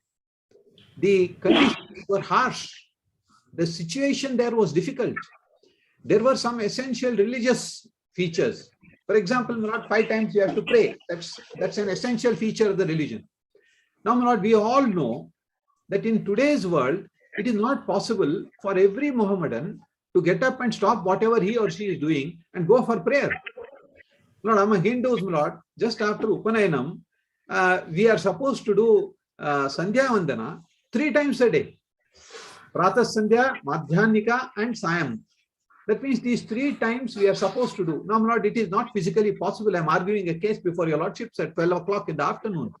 I can't say excuse myself and that I'm going to go and do a prayer. And if the court says, no, I'm not going to allow you, can I turn around and say, you're curtailing my right to practice religion? Because my religion says that I must do 3 times. Same thing, not with numbers. Now, praying 5 times a day is something which is prescribed in Islam for Mohammedans. We respect it, no difficulty whatsoever. But my lord, supposing I'm riding a scooter right in the middle of the road and there's a mosque which azan is called, do I stop the scooter there and start praying in the middle of the road? If I do it and the policeman comes and says, hey, why are you doing that in the middle of the road? You'll say, come on, you are preventing me from practicing my religion. My religion tells me I have to pray. Therefore, I'm going to pray in the middle of the road. No, that can't be permitted. That is not the answer. My respectful submission is this, my lord. I'll develop on this, my lord, tomorrow by another half an hour or so. The submission that I'm not making is that this practice of wearing a headscarf is really not an essential religious practice. I respectfully adopt, my lord, what the learned advocate general argued, that there are some practices which are absolutely essential in religion. Now, my lord, I'll give one example, my lord. You have to do Antyakriya for your parents. When they die, my lord, there is a rite that we have to perform. That is a duty of the son to perform. If he doesn't perform it, there are consequences of it. The Shastras say that he will be punished by an appropriate punishment either in this life or in the next life. That means there's an injunction, there is a punishment. There's a positive direction and a negative connotation of it. Now the same thing, when you have your Upanayanam, you are supposed to do Gayatri Jap. That is a religious rite which you are required to do. Now if you don't do it, then there is a consequence of it. Now, my lord, what I'm submitting is this cause and effect of it. Only those which are absolutely imperative and essential, only those can be treated as an absolutely essential part of religion. So, my lord, if there is a regulation, now, my lord, we know of the case, I'll cite that also, my lord, the Azan case. Now, the Mohammedan religion, Islam religion, my lord, says you can pray. But the question is arisen, you can pray, but if you put a loudspeaker and you play the loudspeaker at a high volume at 5 in the morning, I'm living next to the mosque, and I say, look here, I don't want to be woken up every morning. I respect you. I respect your religion. I have no problem if you're practicing your religion. But in the course of practicing your religion, if you are interdicting or coming in the way of other people's peace and joy, then where does the line lie? That is not exactly what has happened in this case. Not, if I may go to the annexures to the writ petition, if your lordship sees the guideline, my lord, I think it's 445. Yes, sir. Continue. We'll extend. You finish your argument. We'll continue your hearing you. Today itself. Yes. I may not be able to finish, my lord, because I have some authorities to cite, which I'll place it. I'll not take more than 15-20 minutes tomorrow if your lordships give me, my lord. All right. Then we'll call it a day. Whenever your lordship gives me, I don't take more than 15 minutes or so. All right, then tomorrow. Please, ma'am. And your lordships may permit me, my lords, to make my submissions after Senior Mr. Naganand has finished. All right. Lords, I'll need a little time for rejoinder, my lord, to the AG submissions. Just a little. You will get your time. Yes. I'm the last, my lord. I'm also in the fray, my lord. Grateful. The London Advocate General, appearing for respondent, has concluded his argument. Mr. R. Venkataramani, the Senior Advocate, appearing for respondent number 12 and 13, has also made his submissions. Mr. S. Naganand, Senior Advocate, appearing for respondent number 5 to 7, is making his submissions. Put up tomorrow at 2:30. Kindly, the submission of the government may be recorded in the serial number 1.7, so that We'll record it when your case will come. unaided,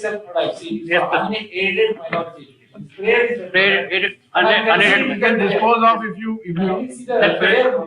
regarding this statement, the matter can be disposed of. the submission may be recorded in the. Yes. All right, call out that case. We'll dispose of that matter. 1.7. Call out that. Give the file. Sir, I relied only on section 141 of the Karnataka Education Act, where the minorities are all excluded. So that's this notification I questioned. So now they are saying that. Lords, in this, kindly see the prayer. Kindly see the prayer. No, I confirm with that only. No, I understand. No problem. The ground is aided and unaided, but prayer is unaided. Cannot Page be 7. enforced on educational institution of unaided, but we accede to that. Then the grounds, both I mentioned.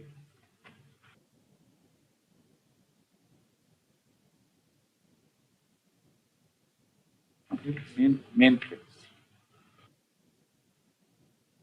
Of unaided, including. Yes, sir. Yes, sir. Because in the ground I mentioned about aided and unaided, so but anyway, the prayer it is that. So this can be in terms of that the ground number. Heard Mr. B.R. Mohan, Senior the counsel for the petitioner, as well as the Advocate General appearing for the respondent. The writ petition has been filed seeking following relief. Then Advocate General appearing for respondent has made a statement before the bar that the government is not interfering in any manner in the minority unaided institutions. Yes.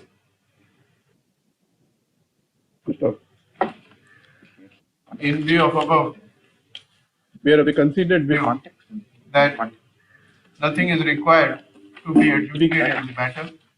The writ petition is accordingly disposed of. two petitions today filed for the clarification of the interim order, Lordship, which is the interim arrangement. If some clarification be given that also petition will be disposed of, Lordship. What? Because one petition is filed by the degree college students. College is the degree college is enforcing this particular interim order, citing this interim order on the college also, Lordship, which is not there in the preview of uniform and under in the Education Act. Another is a private PU college, Lordship. We'll take up tomorrow. Obliged. All these fresh matters will be taken up tomorrow. Okay, for record purpose, I will pass on these two judgments also, so that it will be helpful for the other matters. All right, all right. From the education and the. Give it to the Yes, court sir. officer. Unless you want to take. Thank you.